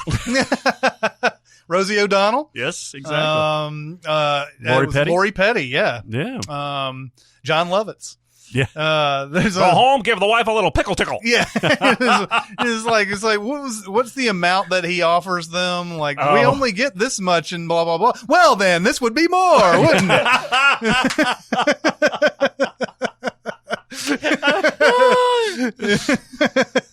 Yeah, I love that movie. Mad Dog and Glory, another John McNaughton. He must like Chicago. He must be from Chicago. I guess as well. so. Do you guys remember this movie? What Yeah. a really lost to time movie Yeah, this It was. really yeah. is. This is the one that has De Niro. Yeah. Is De Niro, Uma Thurman, And Bill Murray. Bill Murray, a real role reversal because Bill Murray is the mob He's the boss, bad guy. and Yeah. De Niro's like the schlubby regular dude. Yeah. That's literally all I remember. I know I saw it. I don't remember much about it either. I remember kind of liking it though. Yeah, so Bill Murray as the mob boss, to repay De Niro for doing something like, saving him from a traffic accident or something, gives him Uma Thurman Right. as like for a certain amount of time. You can have her for 40 days or something like that. And then De Niro ends up falling in love with her and then having to figure out how he can release her from this bond. Yeah. But yeah, man, those three as That's a how I met my core- wife, actually. Yeah, Yeah. right. Mhm. It happens more Happens than you would every think. day, yeah. Mhm. Yeah. But yeah, it's a really fun movie, and it's one that you never see on like the premium channels or anything like that. Not pushed by Netflix. You'd think with all the Bill Murray worship that They people actually would get stole into this plot from that Seinfeld episode where Milos sends his girlfriend to sleep with Jerry. That's right. That's payback. I cannot do it. The Man with the Golden Arm, another great Frank Sinatra role. Yeah, man. Yeah, and man, when I first watched this, I was like, I did not know they could make movies back then like this. Because he's strung out on like heroin. Yeah, and what's weird is that the drug is never mentioned, but it's totally heroin. Yeah. Totes. Yeah, Totes heroin. it's him. Totes He's horse. always like tying up his arm and everything, and like shooting up and everything. But yeah, to talk about drugs this frankly back in the no pun there. Yeah. What was this, like the 50s, wasn't it? It was the 55 or something, I think, something like that. I didn't know that you could do that. It's a kind of, I would recommend that movie for sure. Let's see, where was I? Meet the Parents. Yep. Man, another Chicago. It doesn't feel Chicago Yeah. to me. No, that's where he's a nurse. Like they're in the city and they go out to the suburbs to meet. So their it's just like the parents. first 10 minutes of the movie? Yeah, I guess. All right, we can pretty move on. much. Another De Niro. What if I was a bombardier? Mo Money. I know I've seen this. I don't remember a thing except Damon Wayans is in it. I don't even remember that. Yeah, Mo that's Money. basically- Yeah. I believe. Well, and in Living Color, they had the characters. I think. Well, did they have characters that said Mo Money? I'm not sure if they did. Anyway, My Best Friend's Wedding. Yep. Julia Roberts. Was it Rupert Everett? Yeah. Mm-hmm. Cameron Diaz. Dermot Mulroney. Well, yeah, because Rupert Everett and Dermot Mulroney look almost the exact same, right? Yeah. And then there's Dylan McDermott, who has the same name almost as Dermot Mulroney. I remember because that line where she says, "I got moves you've never seen," which is seared into my brain for private time. Right. They're in a box, like an owner's box at a baseball game. Probably a Cubs game or a White Sox game. That's literally the only Chicago-ness about the movie I can remember. Yeah. I'm sure there's probably something else in there, and I did only see it the one time, but nothing about that. My memory of that movie screams Chicago. This was kind of a phenomenon, wasn't it? I guess just because of the people that were involved. It seemed like everybody was talking about this movie. Well, Rupert was on his way up, Uh-huh. and Julia was not yet on her way down. Oh, yeah, she was kind of way peak up there, right? everything. Mm-hmm. I don't know about Dermot Mulroney, though. I mean, he's fine. You know what's really weird is that we've mentioned a ton of people who guested on Friends today. Interesting. Dermot Mulroney has like a 6-episode arc on Friends. Sean Penn. That was in the last episode, but which we recorded a week ago. That's right. That was totally a week ago. You remember the Sean Penn arc, though, in Friends? Oh, yeah. He dates Phoebe's twin. Right, yeah. And then, Brad Pitt has a guest role. Mm-hmm. Everybody's on that show. Yeah, I remember this being a hit. It was a pretty sizable one. 127 million domestically in 1997. That's a pretty large hit back in 1997. The problem for it was in the theaters with Men in Black. Oh, so that's what it was trying to compete with. Ah. It came out, it was like maybe a week or two before Men in Black. Yep. June 20th. It made almost 300 million worldwide. So, yeah, I mean, I remember it doing pretty big business, but Well, this movie is why we got Runaway Bride, but Runaway Bride wasn't good. that's right. That's correct. And Julia Roberts is kind of an asshole all the way through this movie too. And through Runaway Bride. Yeah. Oh yeah. Yeah, Oh, yeah. no, she is. And then in the actual real life Runaway Bride, where she left Kiefer Sutherland. At the Well, in this movie, if I remember the premise right, and again, I saw this in the theater once, so my memory could be fuzzy, but I'm pretty sure this is one of those things where like her and Dermot Mulroney had a pact to marry each other if they were both single when they were 30, and she's expecting that pact to be fulfilled only to find out he's met Cameron Diaz. Yeah, that's and exactly he's what it engaged. is. That's exactly and so, what it is. she's plotting and scheming the entire movie to break up that relationship. Yeah. Imagine being stuck between 1997 Julia Roberts and Cameron Diaz. Anyway, yeah, exactly. I don't know. I like Julia Roberts more than most, I think. I like Cameron Diaz more than most, probably. I like Cameron Diaz quite a lot. My friend sent me a picture the other night. He was watching Jumper or something. Sends me a picture of Rachel Bilson. Oh, and he says, what was the name of the actress? He says, discount Mila Kunis. And within like 5 seconds, I wrote, you take that back. Yeah. Rachel Bilson can be her own thing. Yeah. And he was like, I didn't know her name. I didn't know she was. I was like, dude, she was on the OC. She was a Jumper. She gets to be her own thing. Yeah. Rachel She's not Bilson a discount anything. We should never be saying that. Another wedding movie, another big one. My Big Fat Greek Wedding was apparently. Why was this such a big deal? Well, it had a grassroots kind of campaign. It did. I think it was a combination of the campy cuteness of the Greek culture, the way this movie presents it, the rags to riches story of Nia Vardalos, who made the movie and starred in it, and was basically nobody at the time. I think it was that, and it just got the right time, right place, right time. It just kind of snowballed. Also had Tom Hanks and Rita Wilson as producers who went around championing the movie. Oh. I believe, I could be wrong, but this movie holds a record for most money made without ever being number one at the box office. Oh, really? Interesting. I believe it made over, maybe not 200, but it made over 100 something million. And it was just one of those that just kept making $7-8 million in its later run. Yeah, I remember it being around for a long time. It would always be third or fourth or whatever, but it just kept, it more and more cities kept getting it later and later. And it stayed in the theater that I worked at for forever. No kidding. And it was always 25 to 40 like gray hairs in there coming to check out what they'd heard about down at the KFC. It is charming, though. Did you like it? Yeah, it's the problem is that I saw it after it was this phenomenon, and so what I'm seeing is a charming, run-of-the-mill romance, not greatness. Yeah. Not like, oh, the guy makes Windex jokes. Ah! Yeah. Oh, it's the guy from Northern Exposure. Yeah. He's dreamy. It did make over. It made $241 million. That's outstanding. Yeah, it opened in April of 2002, and then it made like, you know, hundreds of thousands of dollars, and then it was like $1 million here, $1 million here, $1 million here, $1 million here. Finally, it looked like it got a big expansion around August 30th of that year. Yeah. And it weighed 11 million that weekend. Wow. That's already after it had made 63 million. And then it made another 14 million the following week. Oh. And then 10 and 10 and then 9, 9, 8, 8, 7, 6, Damn. 5, 5. It just kept going. Yeah, it was Wow. there forever. Wow. So it was just kind of a phenomenon, I guess, and that's exactly why they waited 15 years to make a sequel. Yes. You didn't see the sequel, did you? No. No, I have a little bit of pride. I didn't either. National Lampoon's Vacation series, essentially all shot. I mean, now we found out Christmas Vacation was shot off in like Colorado. I think. Yeah. But it's Chicago. I mean, come on. Definitely. Yeah. All those movies have the Chicago, and He that's works- another John Hughes. Yeah, exactly. He works downtown. They go to the big mall, the Galleria down there, and to buy the underwear. Can't be any hooter hotter than it is. He's trying himself off with the panties. Yeah. Yes. The Negotiator. Yeah. Another big Ooh. one. I feel That's like right. that's a pretty strong Chicago-y movie. Yeah.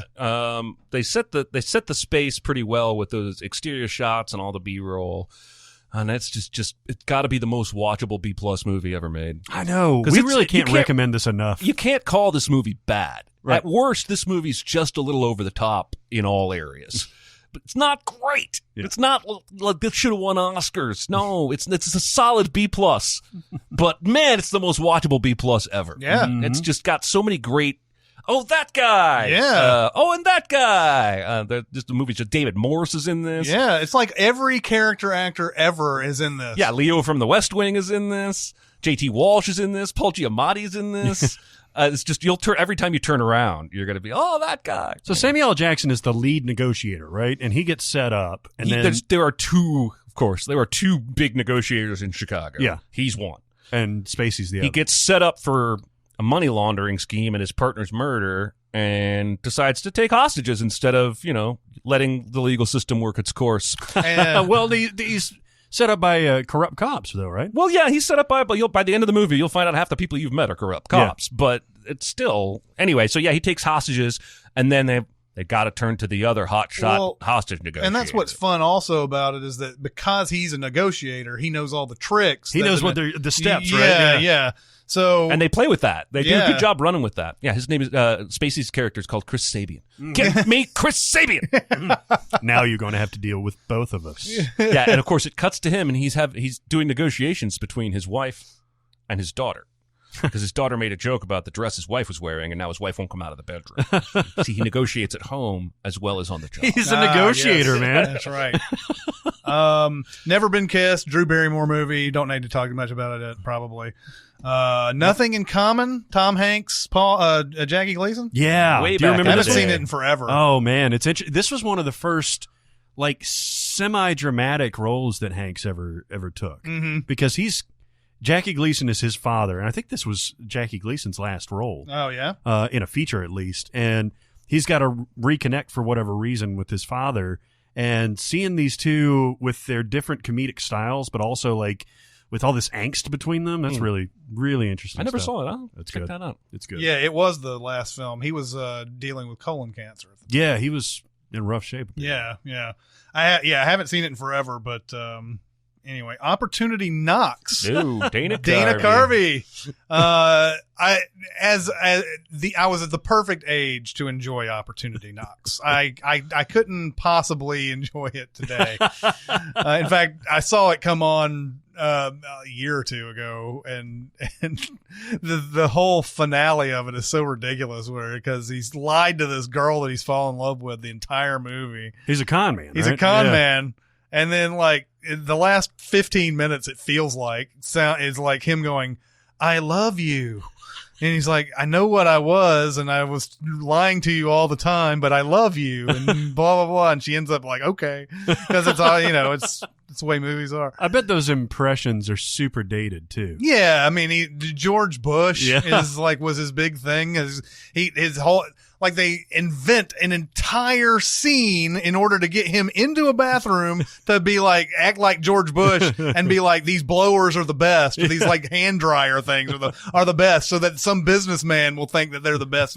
It's just, it's funny whenever somebody does impressions really well, they always find some way, like, let's find a way. Yeah, totally. Do that George Bush impression, invent an entire. Well, even when Will Ferrell hosted SNL like 3 months ago, he did George Bush.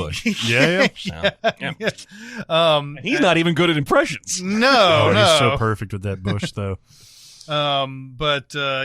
Opportunity Knocks. That was a perfect 13-year-old movie for me. Well, we're halfway through the alphabet. That's right. We're almost there. We won't have to go through every one of these, but Planes, Trains, and Automobiles. Yep. Another great John Hughes movie. Those aren't pillows. Those aren't pillows. I love Planes, Trains, and Automobiles. Primal Fear. Great movie. Yeah, absolutely. Could be any. I mean, it is in Chicago, and they do state it. There's a couple of parties early on. Laura Linney's interaction with Richard Gere. They talk about Chicago a bit, but that really could have been in any city. Yeah. It could be. God, what an ending. What an ending. And you know what? That ending is probably why Ed Norton's a little bit of a dick. Probably so. That ending is weird because it sets you up. I forgot really like how much it sets you up for that, because he switches back to this other personality early on. You think the twist is going to be something else, and then it twists to that. Yeah, because he shows his hand early, like he reverts to the evil dude. Yeah. And then he goes back to the stuttering kind of like introvert. And then there's a reason given it for it. There's all this like, trauma in his past and everything. And then when it slaps you in the face at the end, you're like, what? I thought I was prepared for whatever this movie was going to throw at me. Could you tell Miss Venable I'm sorry about her neck? Yeah. Yeah, sure. And then it comes back. What about her? How did you know about her neck? There was no Aaron counselor. That's a good movie. Public Enemies, one of the all-time biggest fails. Man. Like you'd think. Did that make any money? No. It didn't? Not as much as it spent. No. God. I mean, I don't know. I've said it before. I don't know how you fuck up this movie. Yeah. Well, it's Father's Day all over again. You had the right actors, the right talent behind the camera, and it didn't work. What went wrong? But again, there are moments of Public Enemies that work. That scene in the woods outside the lodge is fantastic. I'm showing that it made $214 million, but that may be worldwide. It has to be worldwide. Well, plus those are it was simoleons, $97 million not dollars. domestic. Yeah. I mean, I guess that was a decent hit here then. Yeah. I don't when we had it. I was working in a movie theater at the time. I don't remember it doing anything ever. The production budget was reportedly $100 million. Really? Yeah, so it did spend more than it made in the U.S. Yeah, but its worldwide take might have actually made it break even. How do you spend $100 million on that movie? Travel, yeah, costumes, maybe Johnny Depp. Johnny Depp get like $90 million. I bet he made somewhere over $10 million. Yeah, I bet he made 20. Wow.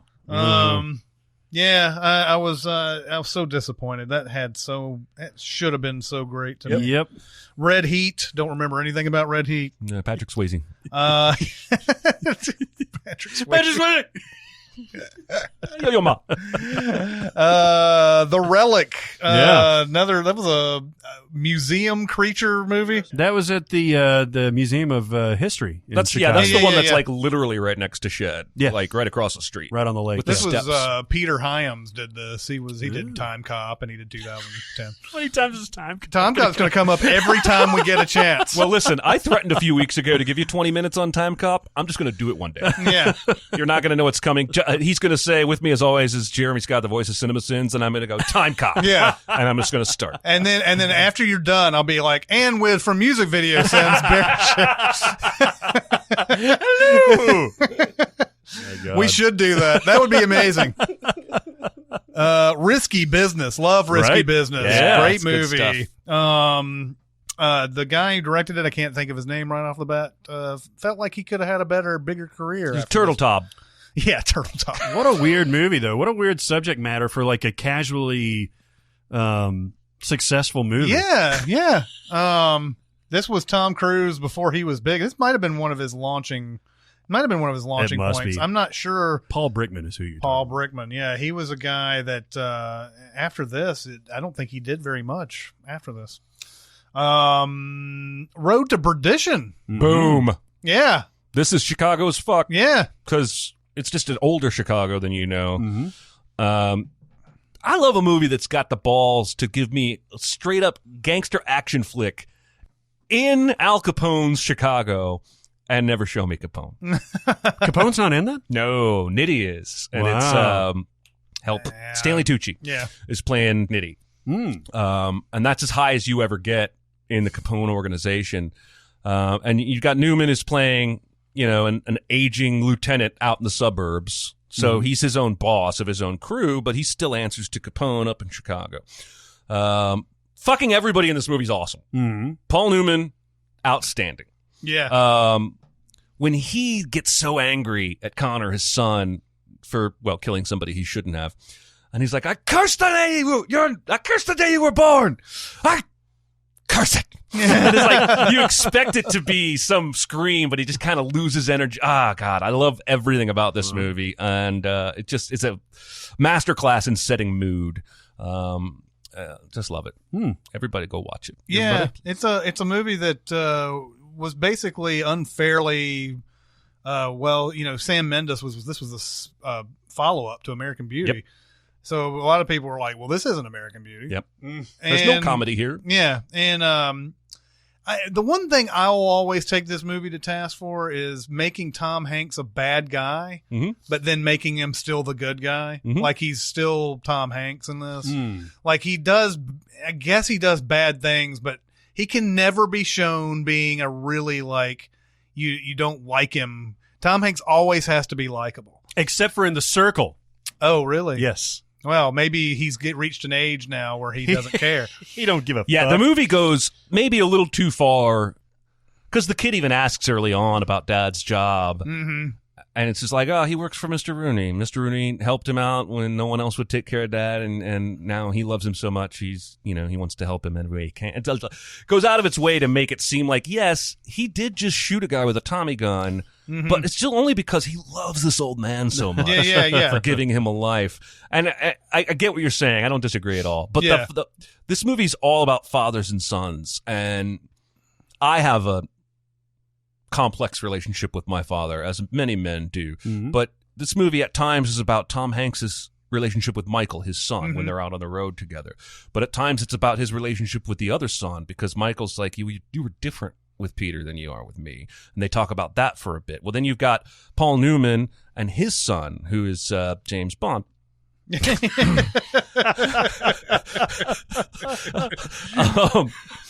Sean Connery. Yeah.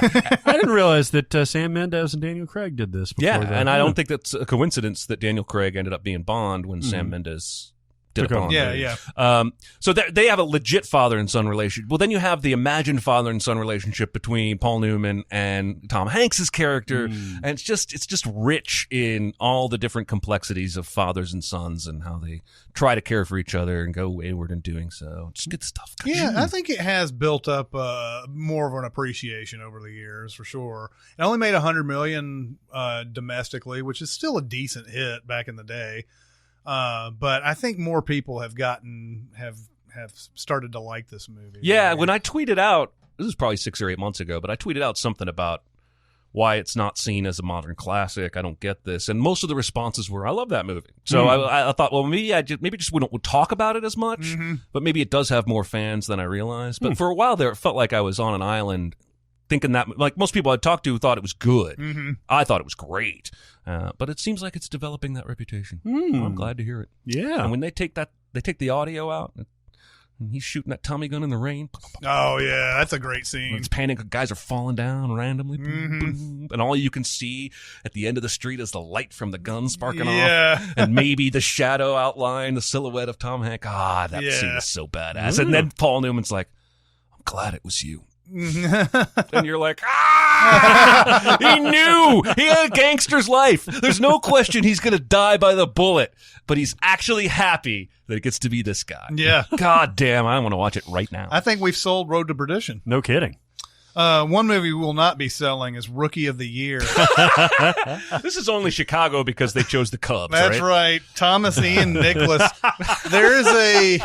There is, I mean, it's that once in a lifetime story, right? Where you're a kid and watching your favorite team, and suddenly your arm has magical powers. Yes. Yep. You can throw 100 miles an hour as a 12-year-old kid. It's very rare that it happens, but in this movie, they go through that very real thing. Could he always do that, or was there like an accident? I can't even remember what fucking happened. He broke happened. his arm, and when they took the cast off, it had somehow hyper-accelerated the movement forward of his arm. Like, he tries to throw something hard. He doesn't even think to throw a baseball at first. It's just his arm moves super fast when he moves it down now. And this movie does everything that you expect it to do, too. Like, he becomes a big sensation, and then when it's the last game, he loses the power. And then he has to do all these tricks and shit. He has to actually outpitch a major league batter somehow.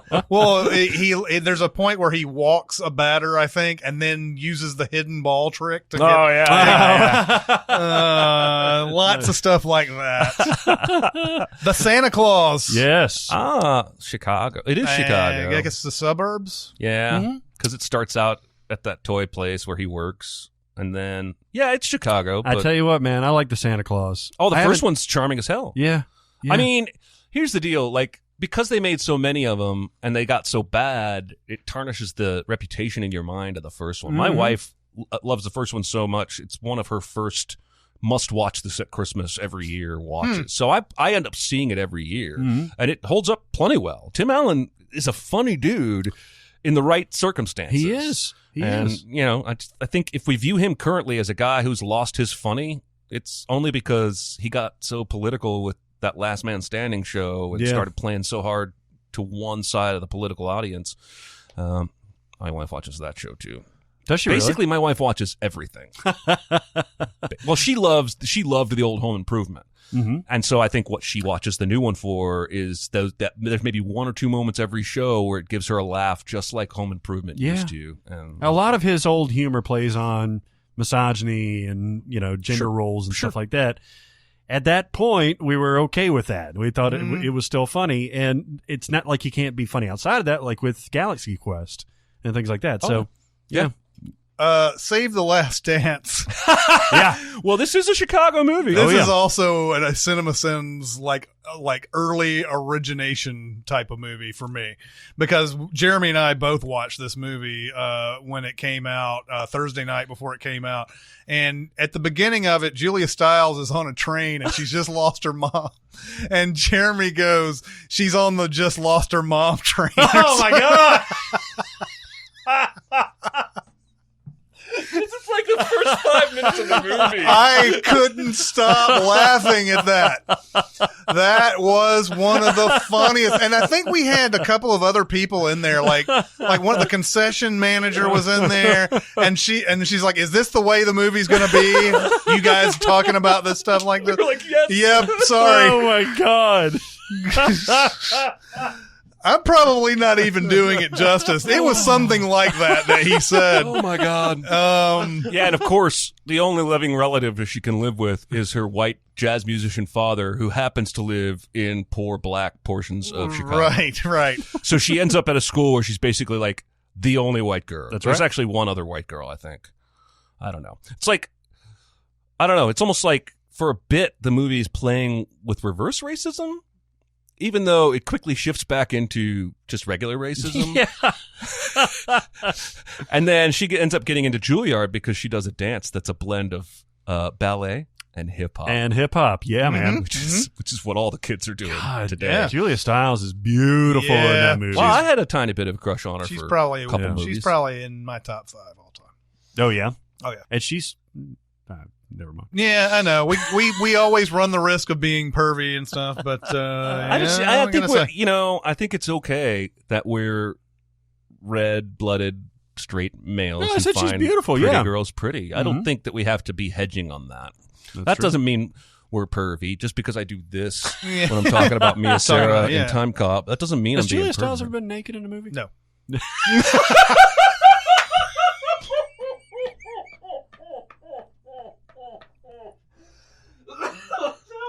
That was spoken with authority. That was spoken with such authority. That was a Stormy Daniels answer right there, man. He has asked and answered this question long before you stepped foot in here today. And I also could have answered the question. There is a correctly. scene in 10 Things I Hate About You where she does it off screen, Right, essentially. yeah. She flashes the teacher, right? Yeah, and I'm sure there. You know what? Who knows? There's probably some movie out there that she's done it, but no, unfortunately. I feel like your answer was strong. Yeah. Oh man, no, and Yeah. I'm pissed. That's right. I mean, I was totally expecting it in Born Identity, Yeah, but yeah, it yeah. just didn't See, happen. I was expecting it in Down to You. Oh yeah, Down to You. That would have been a good one. Oh, it's down to you. One of a dozen bullshit forgettable movies she made back when she was popular. Oh man. Speaking of nudity, Sex Drive. Hey, I never saw this. This is a funny you movie. have to see That's this what I've movie. It's heard. hilarious. I mean, it's got a little bit of the goof factor that you may not like in it, but I thought Seth Green's funny in it Yep. and everything. Even though it's sort of he's not the lead character in it or anything. Oh, but, he steals that but movie. Seth Green though. does steal the movie. Yeah. Clark Duke is amazing yeah, too. Clark Duke is great in it. Even James Marsden is funny in this. He He's is an hilarious. asshole. Yeah. And I don't remember the main guy's name, but It might as well be Thomas Ian Nichols. might as well be Thomas. It is Tom. It's Thomas Ian Nichols. All right, I'll take your word for it. No, It's yeah, a funny movie. It's a though. funny movie. It's about a guy who, I mean, this is almost catfishy in a way. Mhm. He meets a girl online, and the girl he thinks that she thinks that he's this football player that he keeps showing online, like he's this big, like, awesome football player. And she is. She doesn't even show her picture, does she? No, I think so. She's like this sex pot person that lives in Knoxville, so they had to Yeah. drive from Chicago to Knoxville. And is it Yvonne Strahovski that is the? It's one. It's either her. Like, I get her and the girl from 30 Man, Rock. any trip where the destination is Knoxville is a shitty trip. except for The Simpsons. No. It's Katrina Bowden who was in 30 Rock. I get Katrina Bowden and Yvonne Strahovski mixed up sometimes, but Oh, is she the receptionist in 30 Rock? yeah, she's the one that Tina Fey always makes the age jokes Right. about. But yeah, and then so there's this whole promise. I'm gonna let you have sex with me if you come down here or whatever. And so they have this it's a big road trip movie essentially at that point. And yeah, obviously it's just a fun movie. It It's is. not great by any means, but it'll make you laugh. It's better than Road Trip. I really liked Road Trip. I know, and it's that kind of movie, but I think it's funnier. Okay. It doesn't have any anal jokes. No anal jokes, No.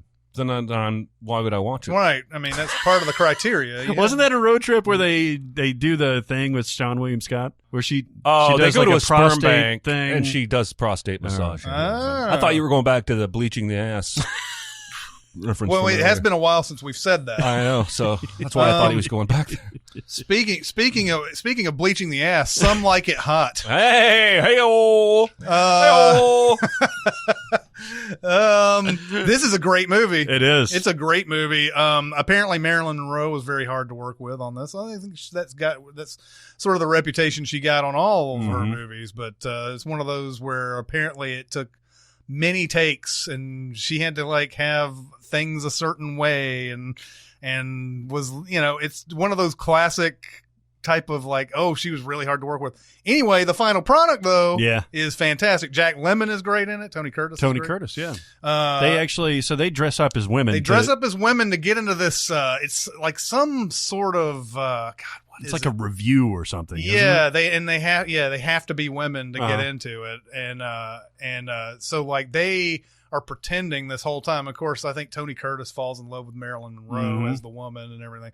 And it has that great final line too, because there's a guy who falls in love with the Jack Lemmon as a woman character. And there's that, it's one of those great all-time things. They're driving down the road at the end and everything, and the guy asks Jack Lemmon's character to marry him and everything. He goes, no, you don't want to do that. You don't want to do that. And he's like, no, I really do. I'm in love with you. And Jack Lemmon pulls off the wig and he's like, I'm a man. and he goes, well, nobody's perfect. It's one of those all-time great lines. But yeah, Some Like It Hot. That's another movie I would definitely recommend from this podcast if you haven't seen it. It's, of course, one of those all-time classics. You have heard of it probably. But if you haven't seen it, you should see it. Source Code. Love Source Code. Yeah, that's Duncan Jones. Duncan Jones. Yeah, back before he made No Warcraft. Time for Love, Duncan Jones. Was this, that's funny. Was this before Moon or after Moon? This was after Moon. After. Yeah, Moon was his He did original. Moon, this, one more. Yeah. And then Warcraft. Right. This is Something an interesting, because Moon wasn't like a big studio movie, Did was he do it? that movie with No. Keira Knightley? No. Moon, Source Code, Warcraft. That's how Okay. it goes. And then he's got a movie called Mute coming out. Oh, that's on Netflix. Oh, is it? Mhm. Okay. But yeah, really enjoyable. Source Code's another kind of a Groundhog Day type of thing. We don't really remember this one, I don't think, as a Groundhog Day type Right. of thing. It was only until like Edge of Tomorrow came out that I feel like we got that. Yeah. Maybe people were talking about, I guess people were probably saying this was like Groundhog Day, but I don't remember that. Right. But it's kind of that type of thing. Jake Gyllenhaal is on a train and he keeps dying and he has to figure out who's the culprit in all of this. And this is another. Was it Michelle Monaghan? Michelle Monaghan. Yeah, Michelle Monaghan's in this too. She's like the stealth most mentioned person on this podcast. Yeah. But yeah, every time he dies, he goes back. And Vera Farmiga is the like person in charge of this program. That Aren't they angry with him? Yeah. Like, they keep getting progressively more annoyed. Like, why aren't you getting this done? Yeah. And it's Yeah. like, well, you put me in. Like, how am I supposed to know? Am I supposed to go up and ask everybody? I need to watch this movie again. Yeah. I saw it one time and really like Yeah. but that's been probably 10 Now, years ago. for whatever reason, I remember this being more Pittsburgh than Chicago, but maybe it was shot in Chicago. He's on a Metro train going from the suburbs into There's Chicago. even a shot okay. of him by that bean, that big mirror bean. Oh, really? That piece of art Yeah, that's yeah, famous yeah. in Chicago Oh, yeah? that sits near the Soldier Field. Mm-hmm. There's even a shot of them at that in the movie. I think. Oh, really? Yeah. Yeah. But yeah, this is a really good movie, and I don't know how many people have seen it out there, but that's another recommend, I Yeah, would say. definitely. It's a Oh, yeah. great movie. The Sting, another one that's amazing. Ooh, man. Again, we go back to old timey Chicago. Mm-hmm. Good shit. Do do do do do do do do do. The Player, right? This is no. What is that fanfare that you just... It's The Entertainer. The Entertainer. This movie was Mission Impossible before Mission Impossible was Mission Impossible. It's basically Mission Impossible with con men instead of spies. Ah. In terms of how many costumes, costume reveals, fake shootings, blood capsules, masks, fake mustaches. They go all out to take this guy's money. They have to. Yeah, this is Redford and Newman at the height of their popularity, I would say, and then or maybe I don't know. They're both old enough at this. It might be at the height of Redford's popularity. Newman might have like still been on his plateau of popularity or whatever. But two heavy hitters, and you have Robert Shaw in here. Oh, too. yeah. Man, this movie's so good. By the end of it, you're just going to be like, oh my God, all the stuff that they pulled off is amazing. Yeah. So yeah, The Sting is great. Another one, Stir of Echoes, another movie that not many people talk about, but it's a good one. Well, and it's also I don't think of that as a Chicago movie. No. As much as I do Creepy House and Digging movie. Right. But yeah. All right, so this lost popularity because of The Sixth Sense, basically. I don't think it right? lost popularity. It just didn't get seen. I mean, I was talking about this before. You did have in this year, you had Sixth Sense come out, then you had Stir of Echoes, then you had Stigmata. Mhm. There were a lot of horror movies Yes. coming out. This one I don't think ever would have been a big movie, even with The Sixth Sense coming out and everything. Is the house haunted? The only thing I remember about this movie is the paint it black. It's about stuff. a girl who gets killed, and then then like his sister, I think Ileana Douglas is his sister. Yeah. And she puts him under some sort of like hypnotization of some sort or whatever. Do you remember what that was? I saw it once. I mean, and we're loved it sitting and haven't here. seen Yeah, it we're since. sitting here recommending it, but we don't even remember the fucking I shit. saw it too. I forgot. But like, Well, it's one of those movies that when I got done, I thought that is every bit as good as The Sixth Sense. Why haven't I ever heard of this? But movie? when he got done with, when Ileana Douglas gets done with that, whatever she does to him, he's in tune with the other side, essentially. okay. Spirit world. And Jennifer Morrison plays the ghost. In Oh, this. okay. Yeah, Jennifer Morrison of House fame. Jennifer Morrison played the ghost here, went on to House fame. Mm-hmm. And the girl in Sixth Sense who played the ghost went on to OC fame. Ooh, Yes, she did. yes. Misha Barton, right? There you go. Which the OC then made fun of later on, briefly, because there was a point where Adam Brody's character says something like, I think he was asking the Benjamin McKenzie character, like, he goes, I threw up. He's like, what? Was it like this, or was it like the little girl from The Sixth Sense? Or That's funny. but yeah, Stir of Echoes is another great. Stranger Than Fiction is Yeah, another man. one. Gosh, we ran into some heavy hitters here, man. Some heavy hitters as far as like people don't talk about these movies but should. Mm-hmm. Yeah, absolutely. Stranger Than Fiction is fantastic. There need to be more movies that feel like this. Yep. Because this is almost singular in tone. There's very few movies that have this feel. That just walk in the perfect line between drama, comedy, reality, and a dream. And somehow Queen Latifah almost steals the movie. What's weird is that I could have sworn that Charlie Kaufman had something to do with this movie. Yeah, It's not him at yeah. all. It was somebody who wrote a script that apparently had been sitting around forever. Zach Helm. Yeah, it was one of those. It was either one of those scripts, those great scripts that were never produced type of thing. Oh, like the Blacklist ones? Yeah.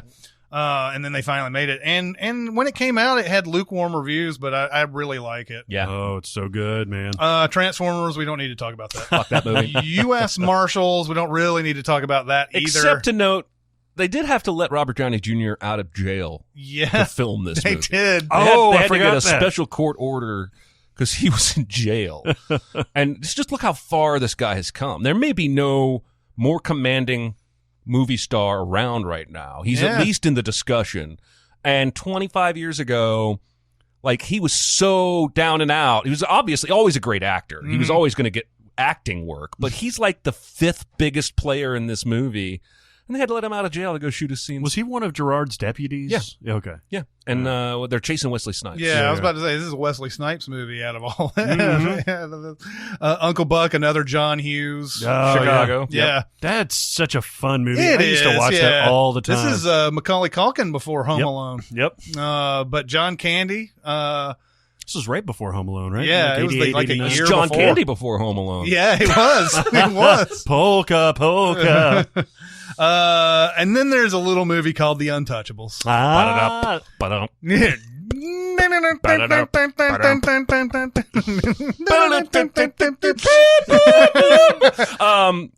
Man, this is one of the things I've said so much about this movie. But one of the things it does so exceptionally is that it doesn't feel like you're looking at CG or paintings or tricky backdrops.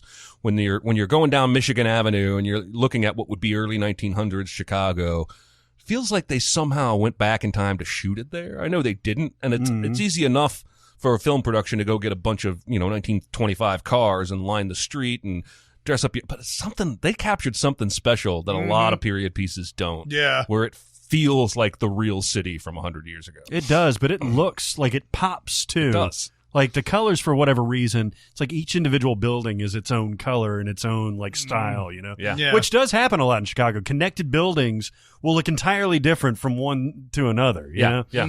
Yeah. That's a good shit, man. Yeah, Oh, we've talked man. a lot about The Untouchables. We could probably talk about it forever, but I'm going to go on because we've got time. I think. friend died squealing like a stuck Irish pig. Yes, quite. Did he sound anything like that? Quite aptly, Barrett wrote "Ha Ha Ha" after V.I. Warshawski, which is a Kathleen Turner movie. This is supposed to be the beginning of a franchise. Yeah, She was like the female James All Bond. I remember is the poster. I never saw the movie, No, I didn't either. but I remember Kathleen Turner with a gun. Yes. And that's it. Wanted. Yeah. That's a very Chicago movie. Yeah, it is. They filmed the big textile plant was in like the Czech Republic or something like that. But otherwise, Where the loom everything- was? Yes. Yeah. The magic loom. loom. The magic loom. Yes. Well, that one day someone somehow was able to detect the secret messages. Oh God. You hate this movie, don't you? I hate this movie more than Chicago. Why do you hate this movie so much? It's Yeah, it's exactly. It's honestly, I can get on board with a stupid action movie that wants to give me a flimsy reason for curving bullets. Mhm. But as long as it's not all going to come down to a magic loom. yeah. That magic loom thing. Like, how did that get passed, man? I mean, Magic it's really, fucking loom. it's one of the most children's books would say that's too stupid. We can't put that. Yeah. Wayne's World. Yeah. Very- Aurora. Very Chicago. Oh, It's yeah. interesting. They actually don't go to Chicago in Wayne's World, at least the first one, Yeah. because they go to Milwaukee for the Alice Cooper concert. Yeah, although they might They be go in to Chicago Chicago at the very beginning. At Rob, what's his name's apartment when they order Chinese food. Oh, that's right. Yeah. That's right. Love Wayne's World. I think I like Wayne's World 2 more than most too. Yeah, it's fun. The Weatherman is another movie that people don't talk about, and it's another that I think is good. Yeah. Nicolas Cage, Gore Verbinski movie. That's right. Yeah. There's a part in there where I love where he's like, he's got all these thoughts going through his head and he's on the sidewalk or whatever. I think I've said this before, but he's got to get something for his wife. It's like butter and eggs or something like that. He's like butter and eggs. And then he's like, oh my God, look at that woman over there. Oh my God, she's so hot. She's so hot. Butter and eggs. And he's like, man, things I could do with her. I wish I had two dicks.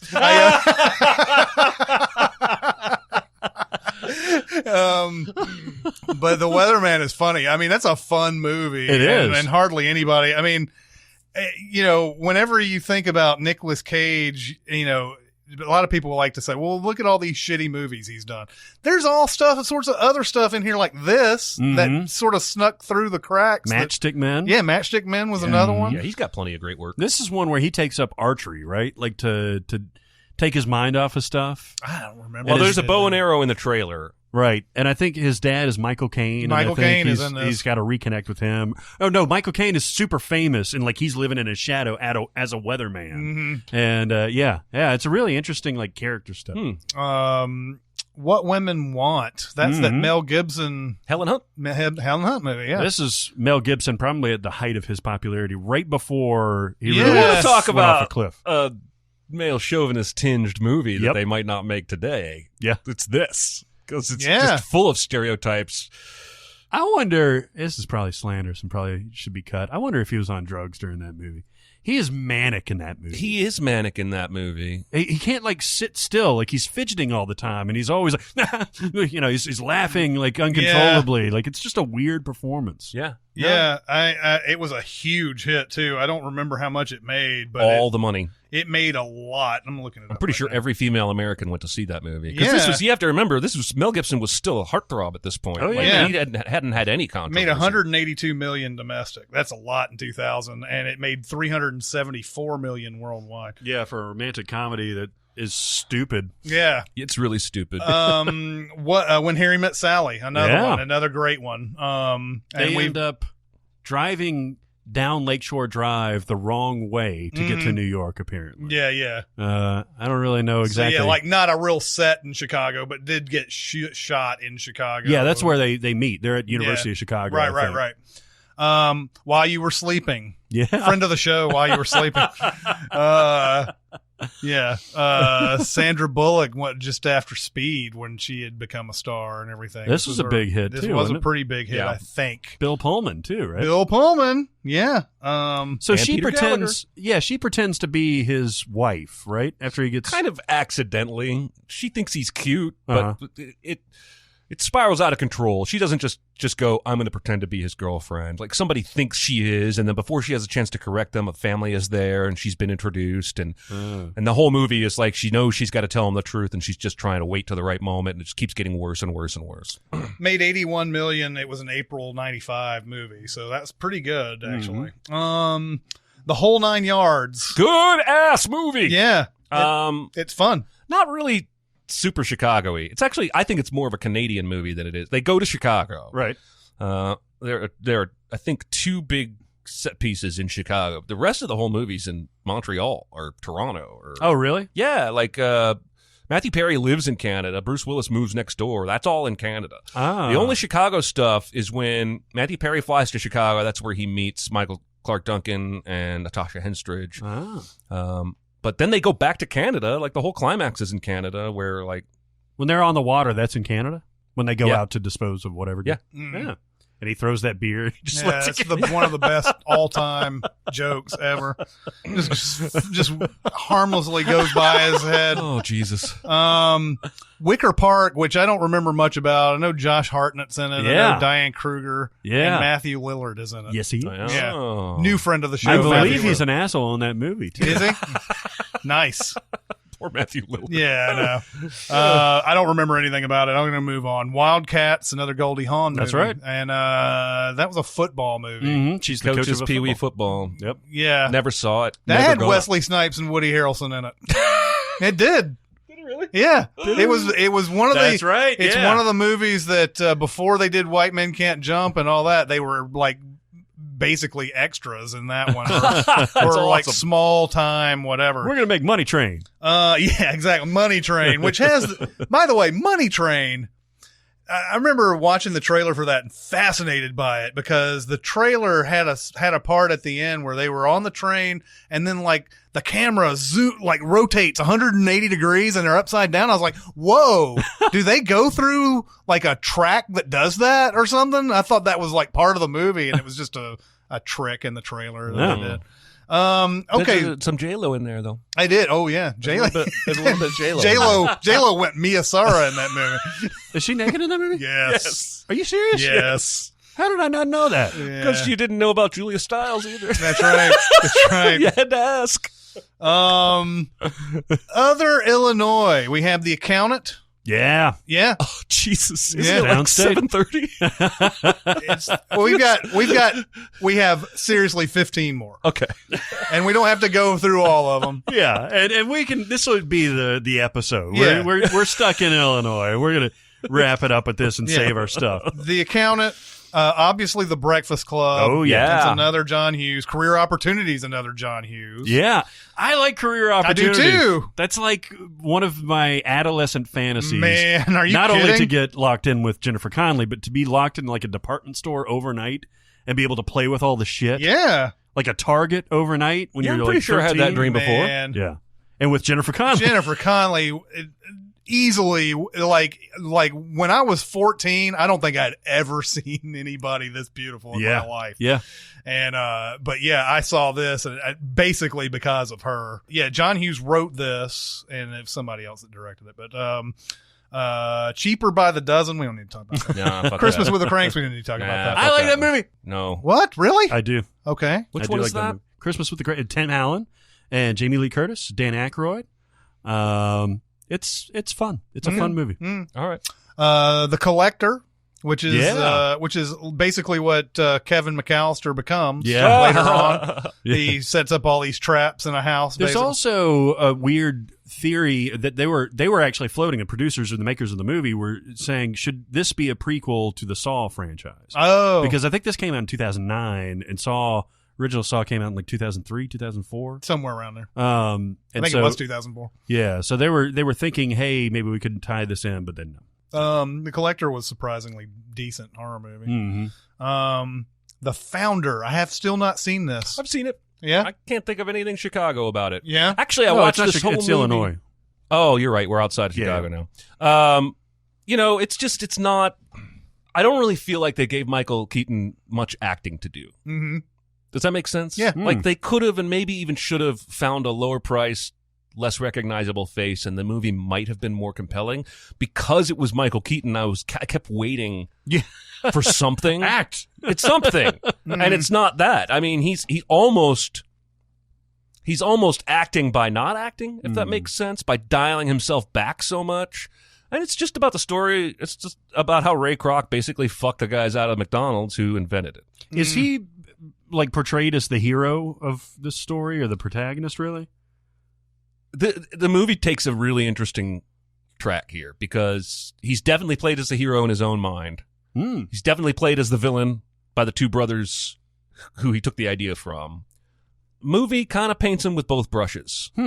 And kind of says, yeah, he kind of screwed them out of their business, but if they weren't big idiots, they could have done this themselves.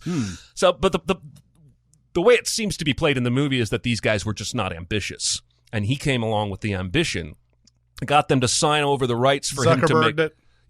for him to make franchises, and then franchised out the ass until these two guys were in over their heads. They never wanted to be a corporation that was in every state, yada yada.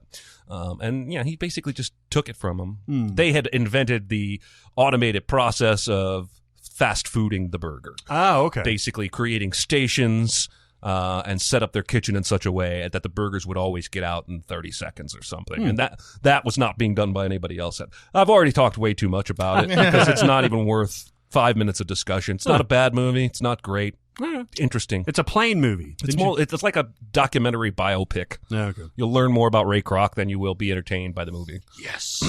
We have Halloween written down here. Haddonfield, which I don't think is a real city. I don't think so. Yeah, it's made up, but it's an Illinois movie. Halloween, great. The original Halloween is amazing. The Informant. We've talked a lot about The Informant. To the point where I probably won't say anymore. Yeah, I mean you gotta watch The Informant. I did have a guy on Twitter like 3 days ago say, "All right, you've raved enough. I'm going to watch The Informant with my wife." And I was like, "Awesome!" And then like 20 minutes later, he was like, "Is it really that good? Is it really that rewatchable?" I think he was about to buy it maybe. And I was like, "It's darn rewatchable." And then like 2 hours later, he comes back. "I loved it. My wife said that movie was boring." And I was like, "I'll take it." That's like splitting a point in a hockey game. Boring at all, though. No, well, it's only boring if you're not watching the comedy.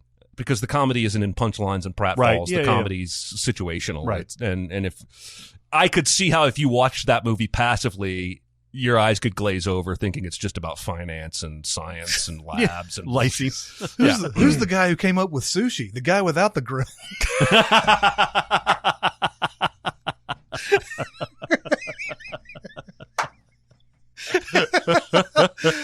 Oh my God, I love that movie so much. Me too. Inventing the Abbots, talking about Jennifer Connelly. Yes. Holy, she Mira Sarah's good in that one. Oh my God. Now we have a name for this. It's Mia Sarah. No, not a good movie at all, but Billy Crudup basically bangs her, Joanna Going, and Liv Tyler in this movie. And Claire Danes, and she's not even in the movie. Yeah, exactly. And Claire Danes while she's married. And Joaquin Phoenix is just helpless. Is in love with Liv Tyler, but never like ballsy enough to ever ask her out. Which is why he big timed us out of the restaurant in California. That is exactly why, because he's still bitter about it. He's bitter about the Inventing the Abbots experience. Mean Girls. Yeah. God, that's another good one. I don't know. Yeah, I guess it's somewhere in Illinois. Yeah, it's downstate. Yeah, downstate. Downstate. That's what they call it. They call it downstate? Downstate. Yeah, anything that's not Chicago is downstate. Downstate. Yeah. Even the stuff north of Chicago? Well, yeah, Wisconsin. Well, I mean, the stuff to the northwest, especially the west. Yeah. Well, that's like New York. Everything is upstate. That's the heroin highway is what they call that.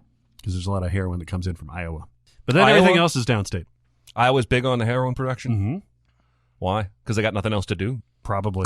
Because they got nothing else to do. You know what? That's Mean Girls reminds me that Tim Meadows probably should get more work. I don't understand why he hasn't been able to get more. Especially, I mean, he almost steals that movie. But all you have to do is watch The Ladies' Man, and like, even if you don't like the movie, like, he's so funny in that movie. You think? You don't think so? You're looking at me I have trouble getting. You're looking at me like I just said I like the movie Chicago. I like his. I like his the segments, The Ladies' Man and SNL, but I thought that movie was too indulgent. Well, the movie's cringy, but he's funny in it. Yeah, I think. All right, well, maybe not. Right. You like the Blues Brothers, so fuck off. Bruise Brothers. The Bruise Brothers. Ordinary People, 1980s Best Picture. Yeah, man. The only Best Picture of the past 50 years or so that I can't find a Blu-ray for. Like, I don't know why they haven't ever made it or whatever, but it's a good movie. It really is. I mean, this is Robert Redford directing, and was it William Hurt that was in this one? You had Timothy Hutton. Timothy Hutton. You had Judd Hirsch. Yeah. I can't find this movie anywhere. Mm-hmm. Yeah, good. It's good. I don't know if it's better than Raging Bull. Good. Though. No, definitely. So I don't. Yeah. Pretty in Pink, another John Hughes. That's right. Do you ever get Pretty in Pink and 16 Candles Of confused? course I do. Molly Ringwald movies. Just all jumbled together. Yeah. They all run together. Although I think I know more 16 Candles than I do Pretty in Pink, though. Yeah, me too. So, like, if you were to tell me, did this scene happen in 16 Candles, I could probably tell you that it didn't, or did or didn't. But in Pretty, like, if I said something that was from 16 Candles that, was in Pretty, I don't know. I would probably, I don't know. It's a good question. Yeah. I think I know 16 Candles a little bit better than Pretty in Pink. Yeah, so. I think I've seen it more times too. Yeah, and 16 Candles is the next one on this one too. Mm-hmm. So that's a good movie, except it's horribly dated as far as how you treat people. And then Weird Science, another John Hughes. Weird Science. And then just to wrap it up, I saw a few others that were shot there. The Time Traveler's Wife. Yes, Time Traveler's Wife. When my brother was in town, he was trying to tell me about this movie. He was like, "Did you ever see this movie? It's about a time traveler. I think it was called About Time. Had Rachel McAdams in it." And I go, "Time Traveler's Wife?" And he was like, "No." And then he told me about the movie. And then this movie was on the other day. I was flipping around and I watched it. And I was like, I'll be damned. Rachel McAdams is in both of these movies where she's in love with or loved by a time traveler.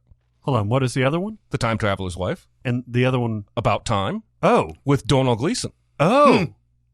Oh, I know what you're talking about. It's a romance, right? Yeah, because the thing is, he's told that the men in his family can go back in time and they can use it to fix mistakes. And so he uses it to go back and meet the love of his life and meet cute and start a relationship. And then when they marry and have a kid, something goes wrong and he ends up going back to before they were married to try and fix it. And when he comes back to the present, their daughter is now a son because he's not supposed to go beyond his own lifetime or beyond the lifetime of his child.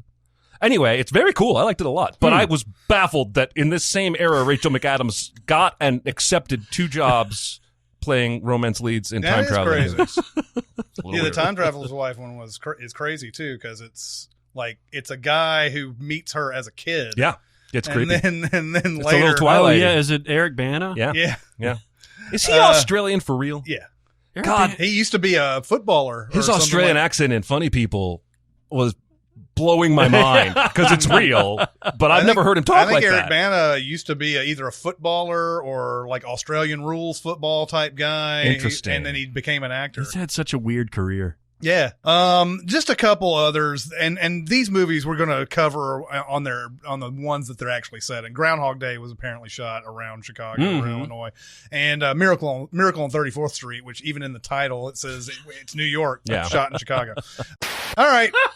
We've talked fucking so Illinois. Much Fucking Illinois. Yeah, we have. Man. That was fun though. I love covering Chicago stuff and things like that. Just always seems like there's such a different mood in Chicago than New York and LA. Yeah, there is. There's a more laid back attitude to its big cityness. Anyway, keep going to SinCast, presented by Cinemasins on Facebook. Going to SoundCloud, Twitter, Reddit, all these different places that you can come and comment on this very here episode. Comment. Give us your thoughts, man. We gave you a lot of material. You can comment. Yeah, absolutely. And but that'll do it for this week. It's Chris Atkins and Jeremy Scott and Barrett Sher. We'll see you next time. Thanks for listening. Comment on our episodes on our SoundCloud page. Check us out on YouTube, Twitter, Facebook, and Reddit. And be sure to visit cinemasins.com.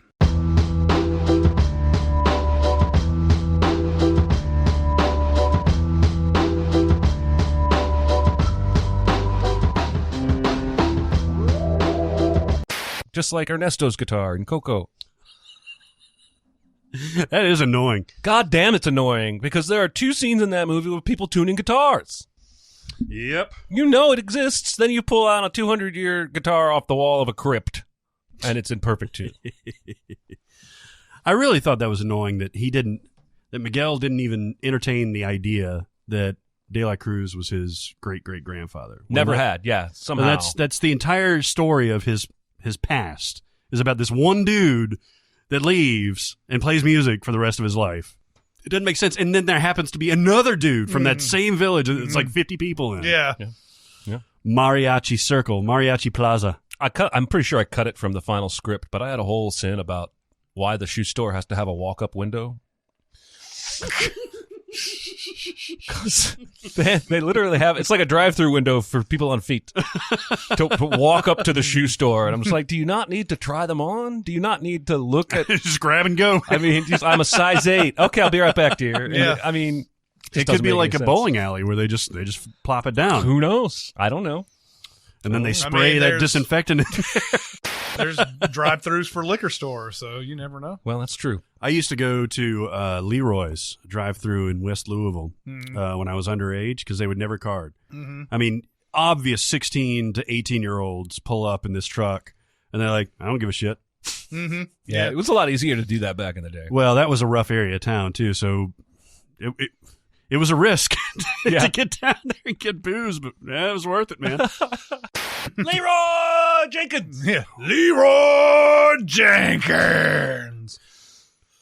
Where did that even come? I know it was on that video game That's where thing. it started. That's where it came But from. why did he say Leroy Jenkins? Is that the name of the character? That was or- his name. Oh, that was his name. Either his name or his character's name. And they Oh, my God. set that up, like, they scripted that. Yeah, it was all fake. Oh, it was? Yeah. They came So- out actually just a few months ago and admitted it, even Really? though I guess it was widely known.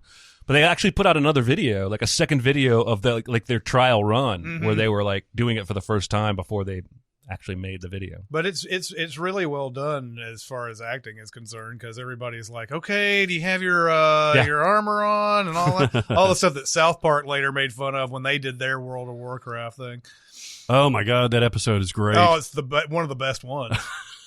It's like, they what's great about that episode is, first off, they have to figure, because there's this guy that keeps killing all these characters inside the world and everything. Okay. And he's like got this amazing amount of experience and whatever, and nobody can beat him. And so like what Cartman and all them decide that they're going to do is they go off and they're going to like basically kill like these sheep characters or whatever. They give you like almost nothing, but if they kill like millions of them, you can finally get your character level up. It's like penny stocks in Wolf of Wall Street. Yeah. And like, and so like finally they get to the point where they're like good enough to like face him and everything. But they're like, at this point, they've been doing it for like just hours straight, and they're all like blobs sitting down in the basement. Even like Stan and Kyle and all them look like bigger Cartmans. And so like they're about to go in, and Cartman's like, all right, have you installed your +1 wizardry kit, blah, blah, blah. And they're like, yes. And he's like, and then it's like, all right, well, have you done this and that? And he's like, I haven't done that yet. And he's like, Christ. Because